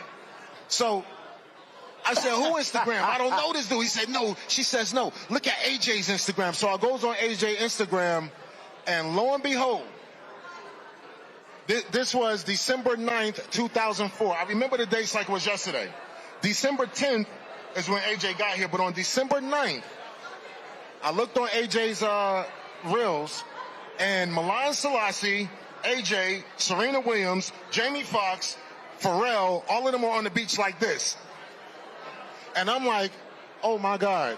Look here, brother, give me a minute, because I had to take it all in. When all of them had the technique. AJ put my name in rooms with people that are not just powerful and what we consider black excellence, but those situations ended up somebody said something to someone from Pharrell's camp, right? I end up getting put in Black Ambition. He has like a tech competition for up-and-coming startups. And then turns around, as I showed you the email yesterday, I end up as one of the finalists. So when I say mind-blowing, it just was like, and I was like, if I ever get, I said at first, I don't know if you wanted to hear this long-ass story, but I was like, I got to tell it to him step for step on how it happened. Because when people ask me, and I'm like, look, you ever heard the expression, you wouldn't believe me if I told you? I am literally living that. So I literally just stopped telling the story. They'd be like, how you end up in Black Ambition? Well, if I told you, you're not going to believe me. So I'm going to just take the congratulations and I'm going to keep it on moving. Because to be honest, I don't even have to win. Just by being in the finals did so much. Did so much. And I give all the glory to God. I don't keep none of that for myself. I give all the glory to God. Because you guys paved the way that I couldn't have paved or laid the asphalt down for myself. So I put it God, myself, then y'all.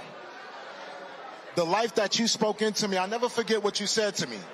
You said, if a person can open the door, they'll do it right then and there.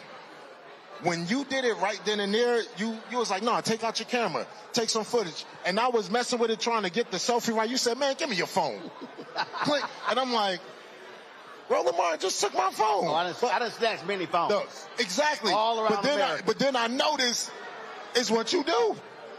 But you call a 3-second rule. You inspired not just the outlook on the approach that comes across when I'm dealing with people. It lit a fire that allowed me to not just push forward, but push forward with confidence, push forward with integrity. That's why this part of my tech, when I said, the DigiSpike and Plant Pod, we don't sell it.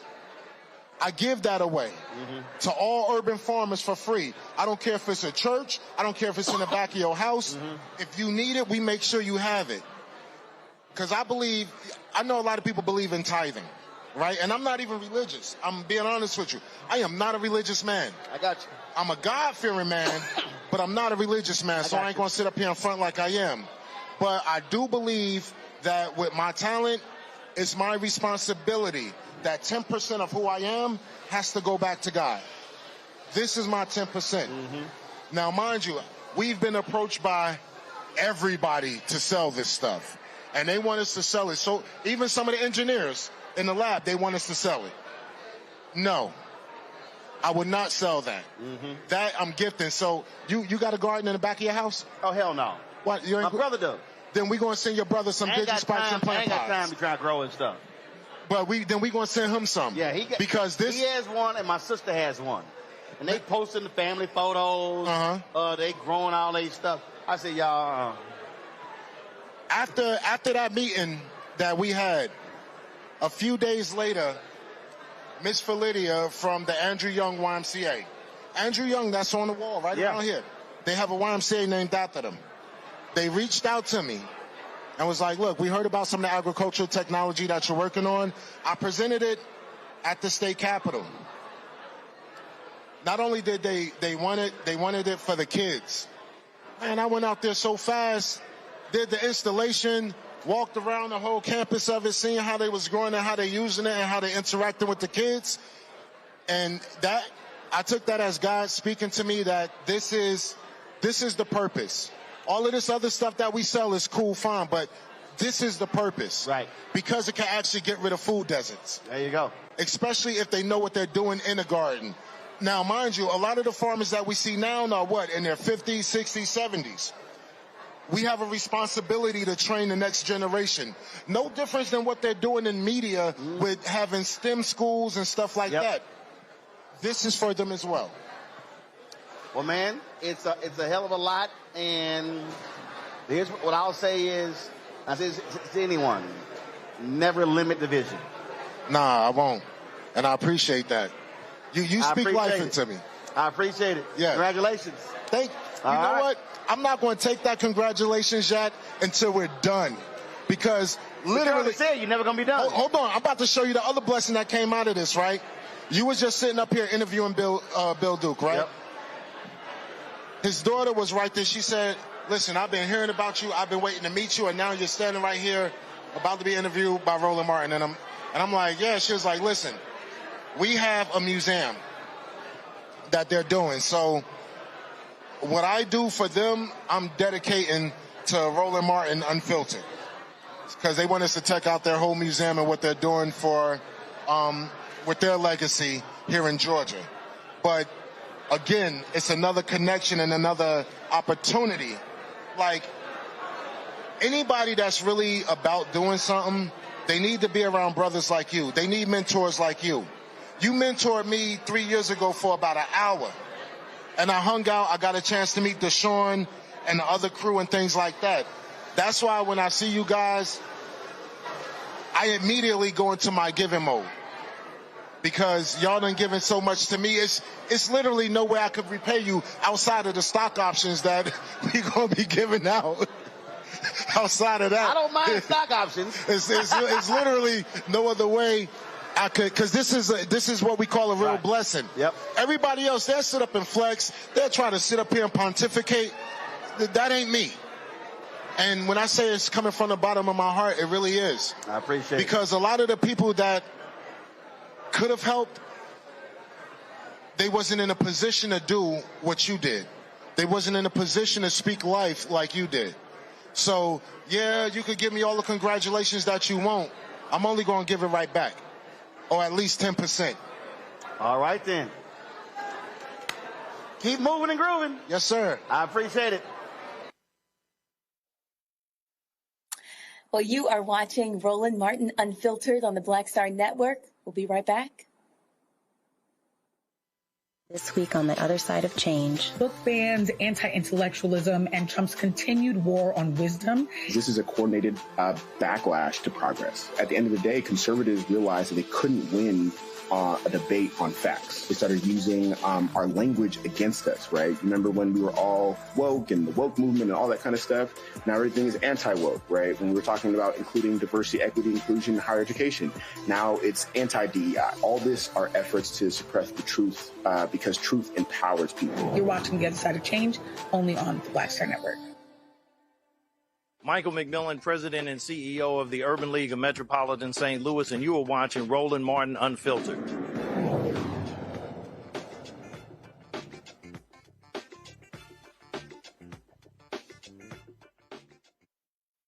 While Roland was at this year's Global Hope Forums, he caught up with legendary actor and director Bill Duke, who explained what he learned from other directors, shared his thoughts about artificial intelligence, and what he's working on now. Bill, what's happening, man? Hey, man, trying to be like you when I grow up. You the king of the tracksuit. You gonna be comfortable, casual, chill.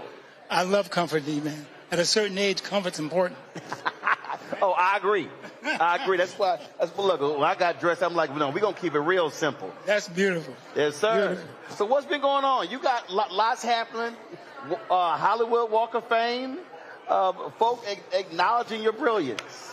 I really appreciate it so much, and it's part of my legacy. So I really feel grateful that it's happening, so positive. We last talked a few years ago, and your book was out. And so what's you working on now? Documentary? Say it again? So you're working on a doc right now? What are you working on right now? I'm working on several things, you know. The major thing I'm working on is the Red Fox story. The Red Fox story. Oh. Yeah, I'm going to we're having together a feature film and some other things about, because people don't understand he was a pioneer in so many ways. Right. And he went through a lot. Mm-hmm. And so I want to tell that story for his legacy. You know, the thing that I think is so critically important, there's so many individuals, so many African Americans whose story never been told. I agree. You talking about Red Fox? We could talk about Sam Cooke. I mean, listen. I mean, thank goodness his son led it, but the amazing documentary that was on Dick Gregory, and we could just sort of go on and on. I remember when Harry Belafonte, Mr. B, in his book, he said one reason he said he did it, and then they shot like 800 hours worth of content. They did the documentary, but they've got so much stuff from multiple other documentaries. And he said in his book that he regretted that Marlon Brando never told his story. And he said he wanted to make sure that his story was told, was put down. And I just think that, the ability for us to tell those stories to a whole new audience so they understand who these folks were and what they contributed to society, to Hollywood, to entertainment, that too often has been ignored. Well, there's history. And then his story. Come on now. I say that all the time. Yes. There's history and there's his story. His story. And the thing, I was just telling somebody the other day, and see, one of the problems that I have is that a lot of these documentaries are not led by folks who look like us. I know. A lot of the autobiographies are not written by folks who look like us. I agree. And that just sort of just drives me crazy when we have storytellers, when we have people who can do those stories service. I agree, but I think that things are changing in the sense that social media really gives us a platform that did not exist previously. Right. I think although AI has its negative elements, it can be also used for positive. Mm-hmm. And I think that we have to really study that and also prepare our children for the future they're going to face, because I have friends right now who have kids in college that are studying disciplines that will be obsolete by the time they graduate, but they'll still owe the student loan. Right.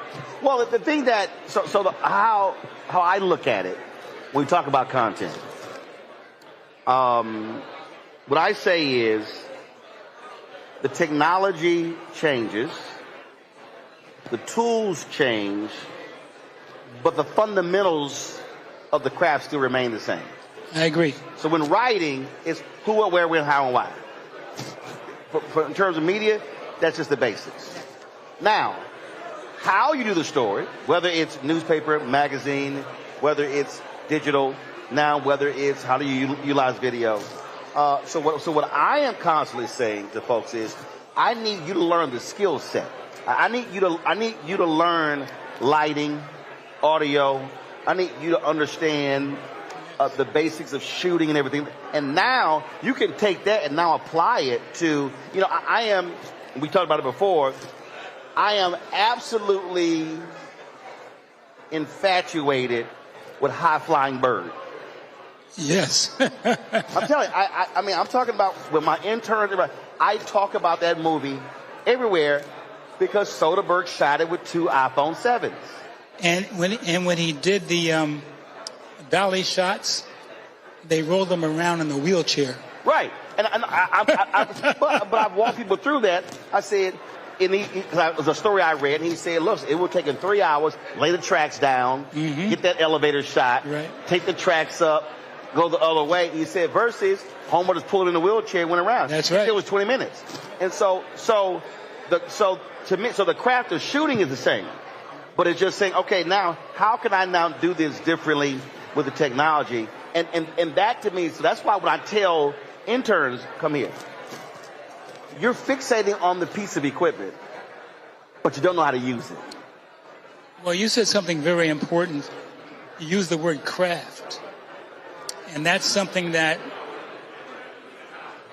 is not happening as much as it should, because in terms of making a film, there's a story arc that has a beginning, middle, and end. And when you're an actor playing a character, that character should have a beginning, middle, and end. But the craft of things has become secondary just to having the equipment. Right. Which is, I understand that, because a lot of these young people aren't being taught any different. But I hope it comes back. Yeah, and so that's what we emphasize when our interns work. My whole deal is, you need to understand the craft. You need to understand, I need you to learn how to talk your way into a building. I said, there is no book in school. There's no book that can teach you how I need to size up that man or woman, how I need to see how they treat the previous person. Because my objective, I gotta get into that, I gotta get past them. That's right. To get to that person for that story. That's right. So I gotta learn how to communicate, how to schmooze, how to sweet talk. All those different things. And they look at me like I'm crazy. I said, I'm telling you. Because if I send you and you come back and say, oh, I couldn't get it, you're useless to me. That's right. You're fired. Yeah. And so it's hilarious when I'm trying to explain to them that, and they're, well, like, what do you want me to do? Figure out how to get past that damn security guard. That's right. That's right. And it's no different. Look, where you are like, well, Mr. Duke, what we gonna do? We losing light. You better get this shot. That's totally right. And it's a little different these days, but I hope that what you're talking about comes back, because although they were more difficult times, in order for us to succeed, we had to be more skilled. And I hope that skill never goes away. Yep. And we should be teaching it from the time they're kids. You know what I'm saying? Yep. There's a skill. And, okay, we have the cameras and we have the sound, we have the lights, and you have the script. But do I care about anything you're talking about? Right. or even just how you... So we were doing, it was a rally outside the Supreme Court. And you know, with 4K, 6K, 8K, I mean, these days, like, all right, I can put it on a wide shot.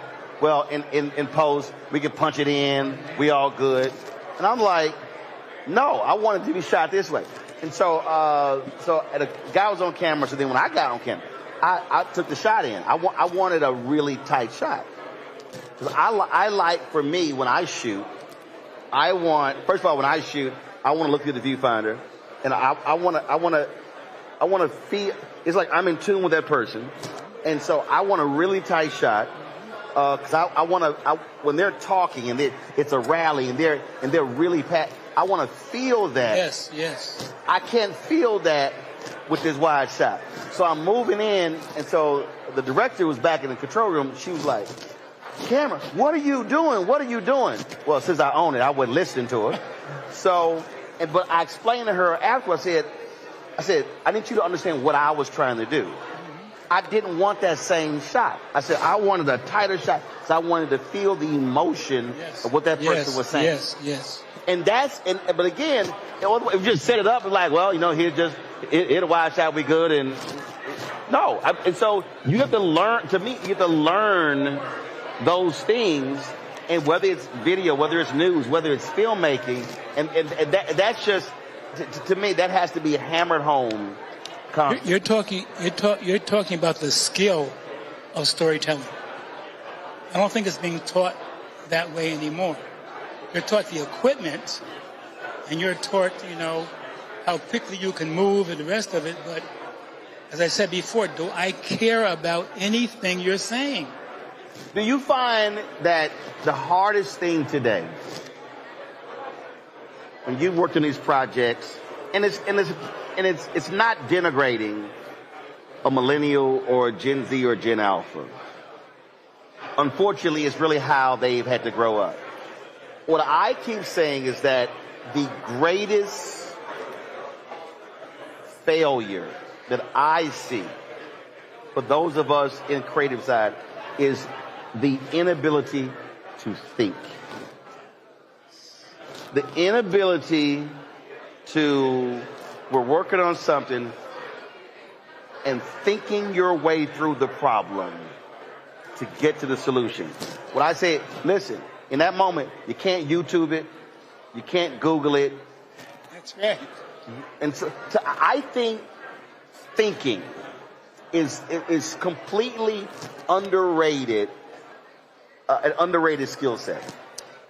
I think you're 100% right. Unfortunately, I have friends who have kids in college, and she and I have these debates all the time, but when her son gets a test, he gives it to AI and ChatGPT. I can't do that. That's what he does. And he edits a little bit of what he did, then he turns it in, and he passes. And I'm saying to her, doesn't that bother you? And she said to me, no, as long as he can do his job. Now, for me, it doesn't require critical thinking. As a matter of fact, he's never learned cursive writing. Right. So he can't even sign his own name. I know it makes him look like a dinosaur, but I think it's important to be able to sign your own name. And the generation, they say, what's the big deal? So he can't sign his own name. So, it's, what can I say? Well, I just think that I had a guy earlier, and he was, we were talking about HBCUs, and I know you did work a long time at Howard University Film School. And I said, what I fundamentally believe has to happen is these education centers, whether they're PWI, HBCU, community college, whether they are film school or whatever, you have to have folk who have done it. Yes. Teach. 100%. 100%.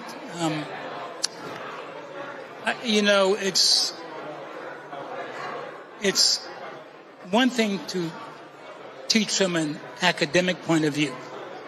Or theoretical point of view. It's another thing to teach from an experiential point of view. Because there are subtleties there you can only teach if you've gone through it. And a lot of what is being reported about the success of writers, directors, producers, or whatever, no one, how can I put this? no one ever shows you the snout of boogers. Make any sense? Oh, absolutely. See, I also, and granted, and again, I understand the world that we're living in. The attention span, folk grabbing their phone real quick. I had a young lady. She was a Howard University graduate. And she was shooting for me. So we were in the office, and Henry and I were talking. Henry was directing. We were talking, and I was talking to her. And then I turned and I was talking to Henry. And then I looked back, and she's on my phone. She's on Facebook. And I went, "What the hell are you doing?" She goes, "What do you mean?" She said, "You're talking to Henry." I said, "I know that.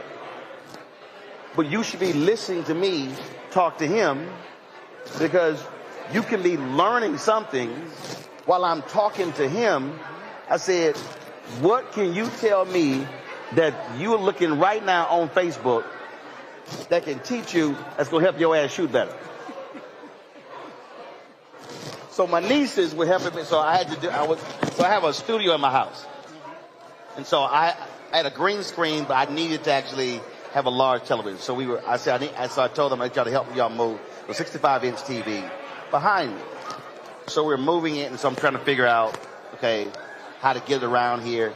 And so we stopped, and I'm sort of thinking through it. And they rushed to pick their phones up, and so I walk up, I snatch phones. Like, what the hell y'all doing? They're like, "Uncle Roro, what's the problem?" I said, "I need you to stand here and watch me think." Yes. They were like, "Why am I going to stand here and watch you think?" I said, "Because you need to understand how I am processing this to think through how to get this done." Yes. And I took the phones. And they was like, "I am not understanding why this man, they're like, why are you tripping?" I said, "Because I said, do you understand the amount of learning you can do by watching?" Yes. Well, I mean, your career, I'm sure that you worked on stuff and you watched how that director moved and what they did and what. One of my great heroes was Sidney Poitier. And I watched everything he did because he gave me courage. Because, he was brilliant, but he also was conscious. And so watching him, watching great directors like Michael Schultz and other people, I was in a play called Ain't Supposed to Die a Natural Death on Broadway, and I was a new actor at that time. I used to stand in the wings and watch the professional actors, what they did and how they did it. B. Wind and other people. And but what were you watching? Were you watching how they moved, how they stood, were you watching not just them reciting, but were you watching their mannerism, their physical movements? Everything. They weren't acting. They were becoming. They became that person. And when I saw that, I was like, wow. Right. And one of them told me one day, I use this phrase all the time, I said, what is the key? Because I believe everything you're saying. And she said to me, "Bill, it's a horrible word, acting. Because great actors don't act. They become." I said, "What does that mean?" She said, "After you learn all your lines, what you got to do is to fall into darkness backward." I said, whoa. Which can also, though, be very dangerous. His name is escaping me, who played the Joker. And he talked and he eventually committed suicide. That was Omari Hardwick talked about when he played Ghost. I interviewed him. He said, Fred, I had to go to such a dark place. I forgot, it was somebody else who I interviewed. They talked about how it took them a very long time to shed that character. Yes.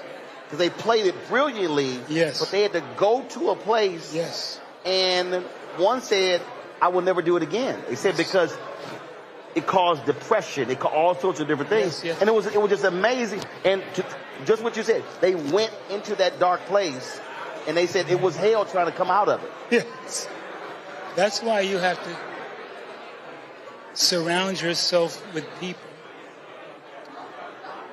that truly care about you,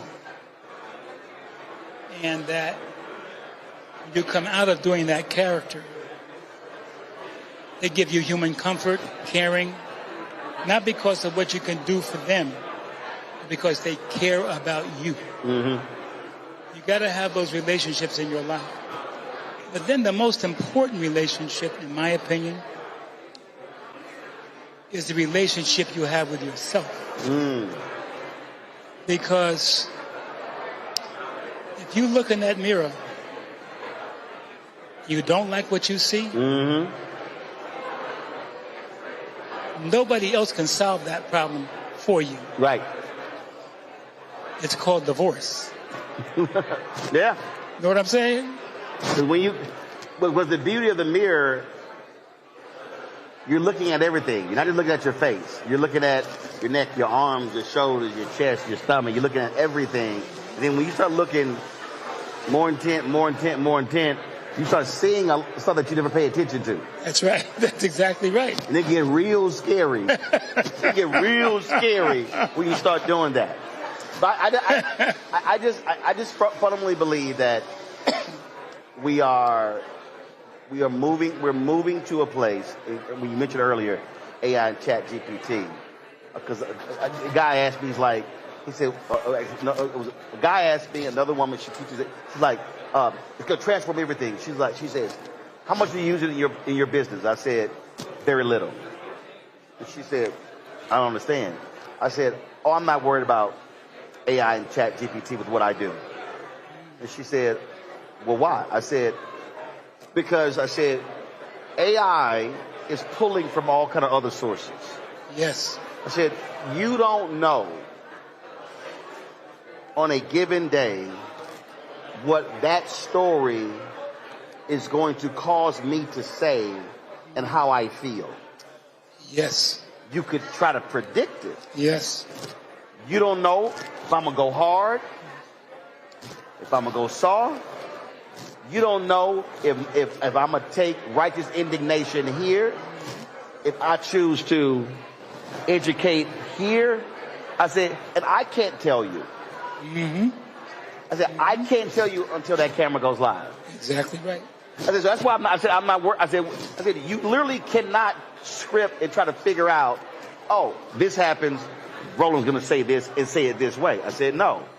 And so that to me is why I believe we talk about that technology, why I'm not that worried about it from the creative side, because it's just like there's several AI songs I listen to. I like it, but I know when I'm listening to a human. Exactly. Yes. I know you can AI soul, but BB King. When B.B. King died, Lionel Richie, I interviewed him. B.B. King told me, he said, Lionel, you cannot write a blues song from the back of a limousine.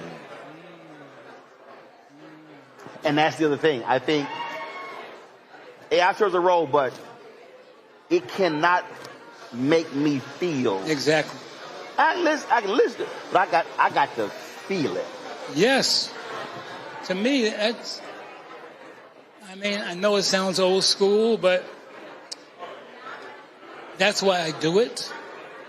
And that's why when I choose to go to films and look at directors who have the ability to really, as you say, make you think and feel. Mm-hmm.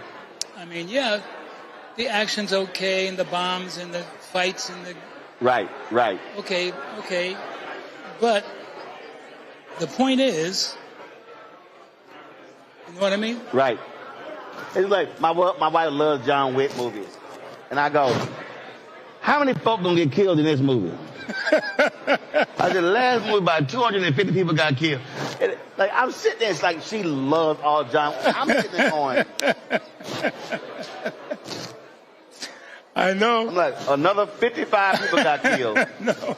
And I'm just sitting there like, again, by the time we got to the 100th death, I was like... I know, yeah. I was like, anything else? She was like, I'm in the mood there like... I said, baby, this is John Wick 4. We done seen 1, 2, 3. I said, the body count is approaching 1,000 people cumulative in these movies. So that trust me, we had this back and forth. I'm like, I can't watch this. I'm like, nah, I got to feel something. Let me ask you a question. Is there something that your story career, is there still something that you have not done that you really, really want to do? There are stories that I want to tell. Red Fox is one of them. And there are other stories I want to tell. But there's always 3 fundamental things you need. Funding, distribution, and marketing. If you can afford to own all 3 of those, then you can have a voice in what you're doing. Right. But if someone else is always funding you, right, then in the final analysis, I mean, you may like this scene, but if they funded it, they can say, take that one out. Right. Or, no, we're not going to shoot there. I mean, listen. One of the reasons, so when I was at TV One, I was host and managing editor, but I didn't control the budget. Quincy Jones, I called Q at the house. I talked to him. He agreed to a one-on-one interview. That's great. Never did it. Because they canceled the trip. And it never happened. And my whole deal was, I am never going to be in that position again. My whole deal is, now, so all of this, none of this is rented on all of it. My deal is, I am never going to sit here and have somebody tell me no. Q said yes. And they were like, oh, well, no, we got to postpone the trip. Well, you know, the cost of this. And I was hot. I was hot. And I said, that ain't going to happen again. So now my deal is, no, I fund it. I own the stuff. And I can distribute it. That's great. That's great. I am not asking somebody permission. That's great. That's great. Where do you see, and I think I asked you this before, but where do you see us being in terms of this industry over the next 5 years? I think what has to happen is, and I saw a couple of videos recently on this here. I think what creatives have to learn, they have to understand the difference between, I have followers, I have fans, and I have supporters. A follower and a fan is not always a supporter. So the key is, if I build up a core base of supporters and they riding with me, then they believe in what I'm doing.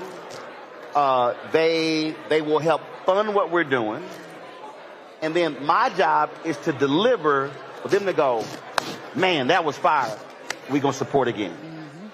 And I think when I look at a lot of these folks in Hollywood, I look at a lot of people. We talk about, they don't want to take selfies. They don't want to do this. I'm like, they don't understand. You literally are ignoring a potential supporter. Right. So when your passion project, now all of a sudden, when the studio says no, and now all of a sudden you like really want to do it, now who are you going to turn to? That's right. You never cultivated, again, you never cultivated your followers and fans to become supporters. Right. So you didn't communicate with them, you didn't talk with them. Now all of a sudden, now you need them. Well, you've now I know some people in media who have worked 20 and 25 years and all of a sudden got laid off. Now they're literally starting from the bottom. And I'm like, you were at this place. You were at CNN, MSNBC. You were at ESPN. You were at places for 20 and 25 years. The problem was they were comfortable in the network's marketing, in the network's PR, in the network handling everything. So now the onus is on them. They had no concept of how to do that. And so I think the smartest thing, whether they are actors, whether they are producers, they are directors, is to first learn the business of the business, to understand what that costs, what that one thing can do. And again, I go back to High Flying Bird. He shot that with Osmo, the iPhone, and that 10 by 12 light. That's right. So now it's like, wait, but hold up. How can I not? Again, so it's now saying, how can I do this project? But I got to understand, here are my financial limitations. How creative can I get? And then now, how can I now build this out? I think that's where we're going to be, because we see right now with Warner Discovery,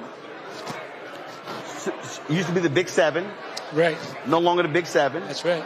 It's about to be the Big Four.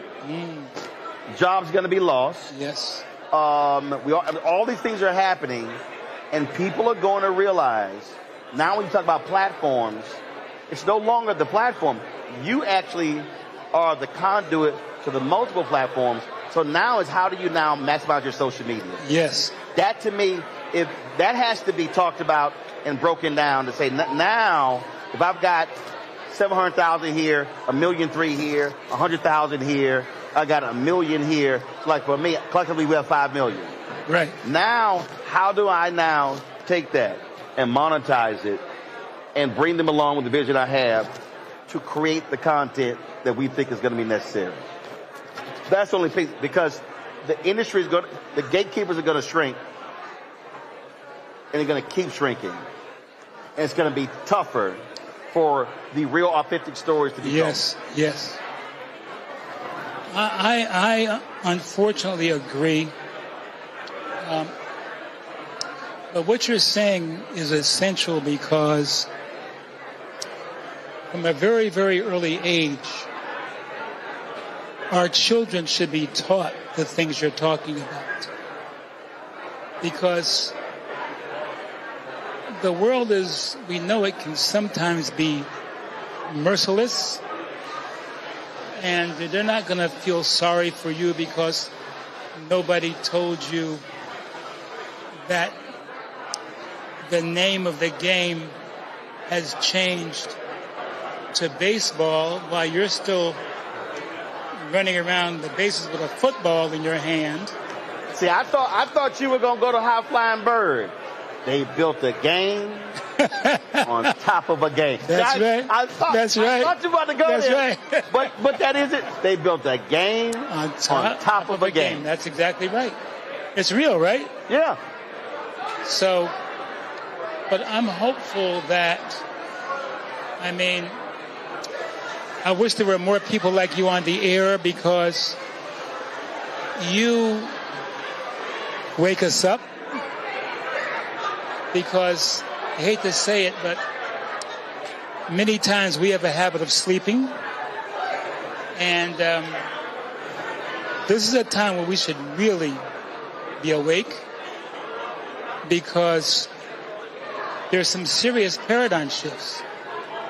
And as you said a little while ago, there are many jobs at stake that people assume would be there. They're not going to be there any longer. So the question is, how do you survive? Yes. How do you survive and then thrive? Totally right. So surviving is one thing, but thriving is a whole other thing. You're totally right. And that's the key. Thriving is, but are we teaching that? Are we teaching that yet? I think in some ways, the hope that I do have, and I do appreciate this, is that millennials, Gen Z, and Gen Alpha are thinking about owning and controlling at a much earlier age. But the only thing that I tell them is, that's great that you want to do that, but you better learn the business of the business. The business and again, of the business. Going back to the craft. So you may want to do that, but do you know how to do it? And can you shoot? That's right. And edit? Yes. And sit here? Can you direct? Can you do you understand? Right. That's what I try to tell them. So having the idea, having they say, I'm going to do what you do. And I say, but do you want to do what I do? That's right. And I think that's the piece. That's right. And so that's my hope. So I think I do believe that also the cost has now come down so much. And the stores you're talking about, then how do you also partner? So in this state, massive job losses because of the film industry. We see what's happening in California. That's There's right. no guarantee about the tax credits and all the things like that. That's right. So now what do you have? You got a whole bunch of script writers, cinematographers, directors, all these folks who are out of jobs. And what I'm saying is, how do all those folks get together and say, well, wait a minute. How can we create... All of us ain't got no jobs. No, I hear you. But how can we get together? You write the script, you direct it, and we create the products, partner with others to now get it out to be able to build it. At the end of the day, you're either going to be sitting on the side, unable to eat, or you're going to sit here and make it happen yourself. Well, you're totally on target. And the opportunities that are in that is potential ownership of some of the content you create. If we teach people, as you so eloquently stated previously, the business. Now, everybody wants the show part, and all that stuff, but no one's teaching the business, I was in church a few years ago, and the pastor said, everybody who wants to go to heaven, stand up and sing hallelujah. Everybody stood up, hallelujah. Everybody that wants to die, stand up and sing hallelujah. Nobody stood up. So he said, I have a question. How are you going to go to heaven if you don't die? And how are you going to own something if you don't know the business? You don't know the business. It's as simple as that. It's called show business. It should be called business show. Right. You know what I mean? Absolutely. And it's a whole, and I say this, there's a whole bunch of creative black folks who are in front of the camera, but it's a whole bunch of folks who are white behind the camera who are sending their kids to private school, making millions off of their craft, and they getting paid, and the folk here not. I hope that your voice reaches as many youth as possible, because I have concerns. I have 4 grandkids. Are they being given the tools for survival? There you go. In the future. I mean, I know they have passion and everything, but passion has to be married to pragmatism. Yep. And, you have to really understand, if you want to survive, what are you going to be facing? Yep. You know what I mean? But nobody, not say nobody, but a lot of folks don't want to do that work. Yes. They want they expect somehow it's going to be okay, you know, and. No. That's why when they ask me, I want to do what you do. And I say, but do you want to do what I do? That's right. And then the whole conversation shifts. That's exactly right. Bill, I appreciate it, man. You're looking good. It's always good to chop it up with you. Can I tell you a joke before I leave? Yes, sir. A young black mother and her young son are on a plane. And all of a sudden, the plane starts shaking. So the pilot comes from the cockpit and he says, ladies and gentlemen, I have bad news. He said, the plane, one engine blew. If we don't lose weight on the plane, the whole plane's going to crash and kill everybody. So, because it's a weight problem, we're asking people to volunteer to jump off to save lives. We're going to be fair. We're going to do an alphabetical order. Okay. So he says first, the A's. All the Asians get up and they jump off. The B's and the C's. And the young boy says, Mommy. Yes, son. He said B's and C's to get up and jump off. How come you didn't get up? She said, because we're black in color. She says, no, we Negroes today.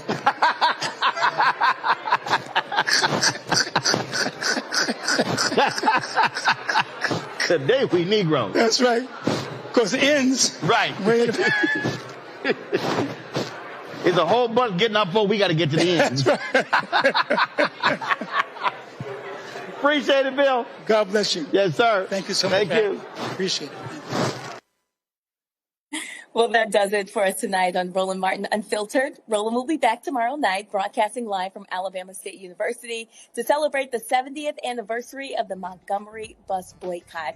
Please do not forget to support the work that we do by joining the Bring the Funk Fan Club. If you want to support our work and help us travel all over the country, you can give via Cash App or Stripe, that QR code. You see it right here at the bottom of the screen. PayPal, it's R. Martin Unfiltered. Venmo, RM Unfiltered. Zelle is Roland at RolandSMartin.com. We do take checks and money orders. Make it payable to Roland Martin, P.O. Box 57196, Washington, D.C. 20037-0196. Please be sure to download the Black Star Network app. Apple phone, you can get it on Android, Apple TV, Android TV, Roku, Amazon Fire TV, Xbox One, and Samsung Smart TV. If you want our Black Star Network swag, go to shopblackstar.network.com. You can get our hoodies, our t-shirts, our crew necks, all the good stuff. Also support the other black-owned businesses that we have at shopblackstarnetwork.com. You can find all of your Christmas gifts and support black-owned companies. Don't forget, download the app on Fanbase. Make sure you support them as well. You have until December 18th to become an investor. So download the app for more information on investing. Go to smart.engine.com/Fanbase. I'm Brittany Noble, and thank you for watching Roland Martin Unfiltered.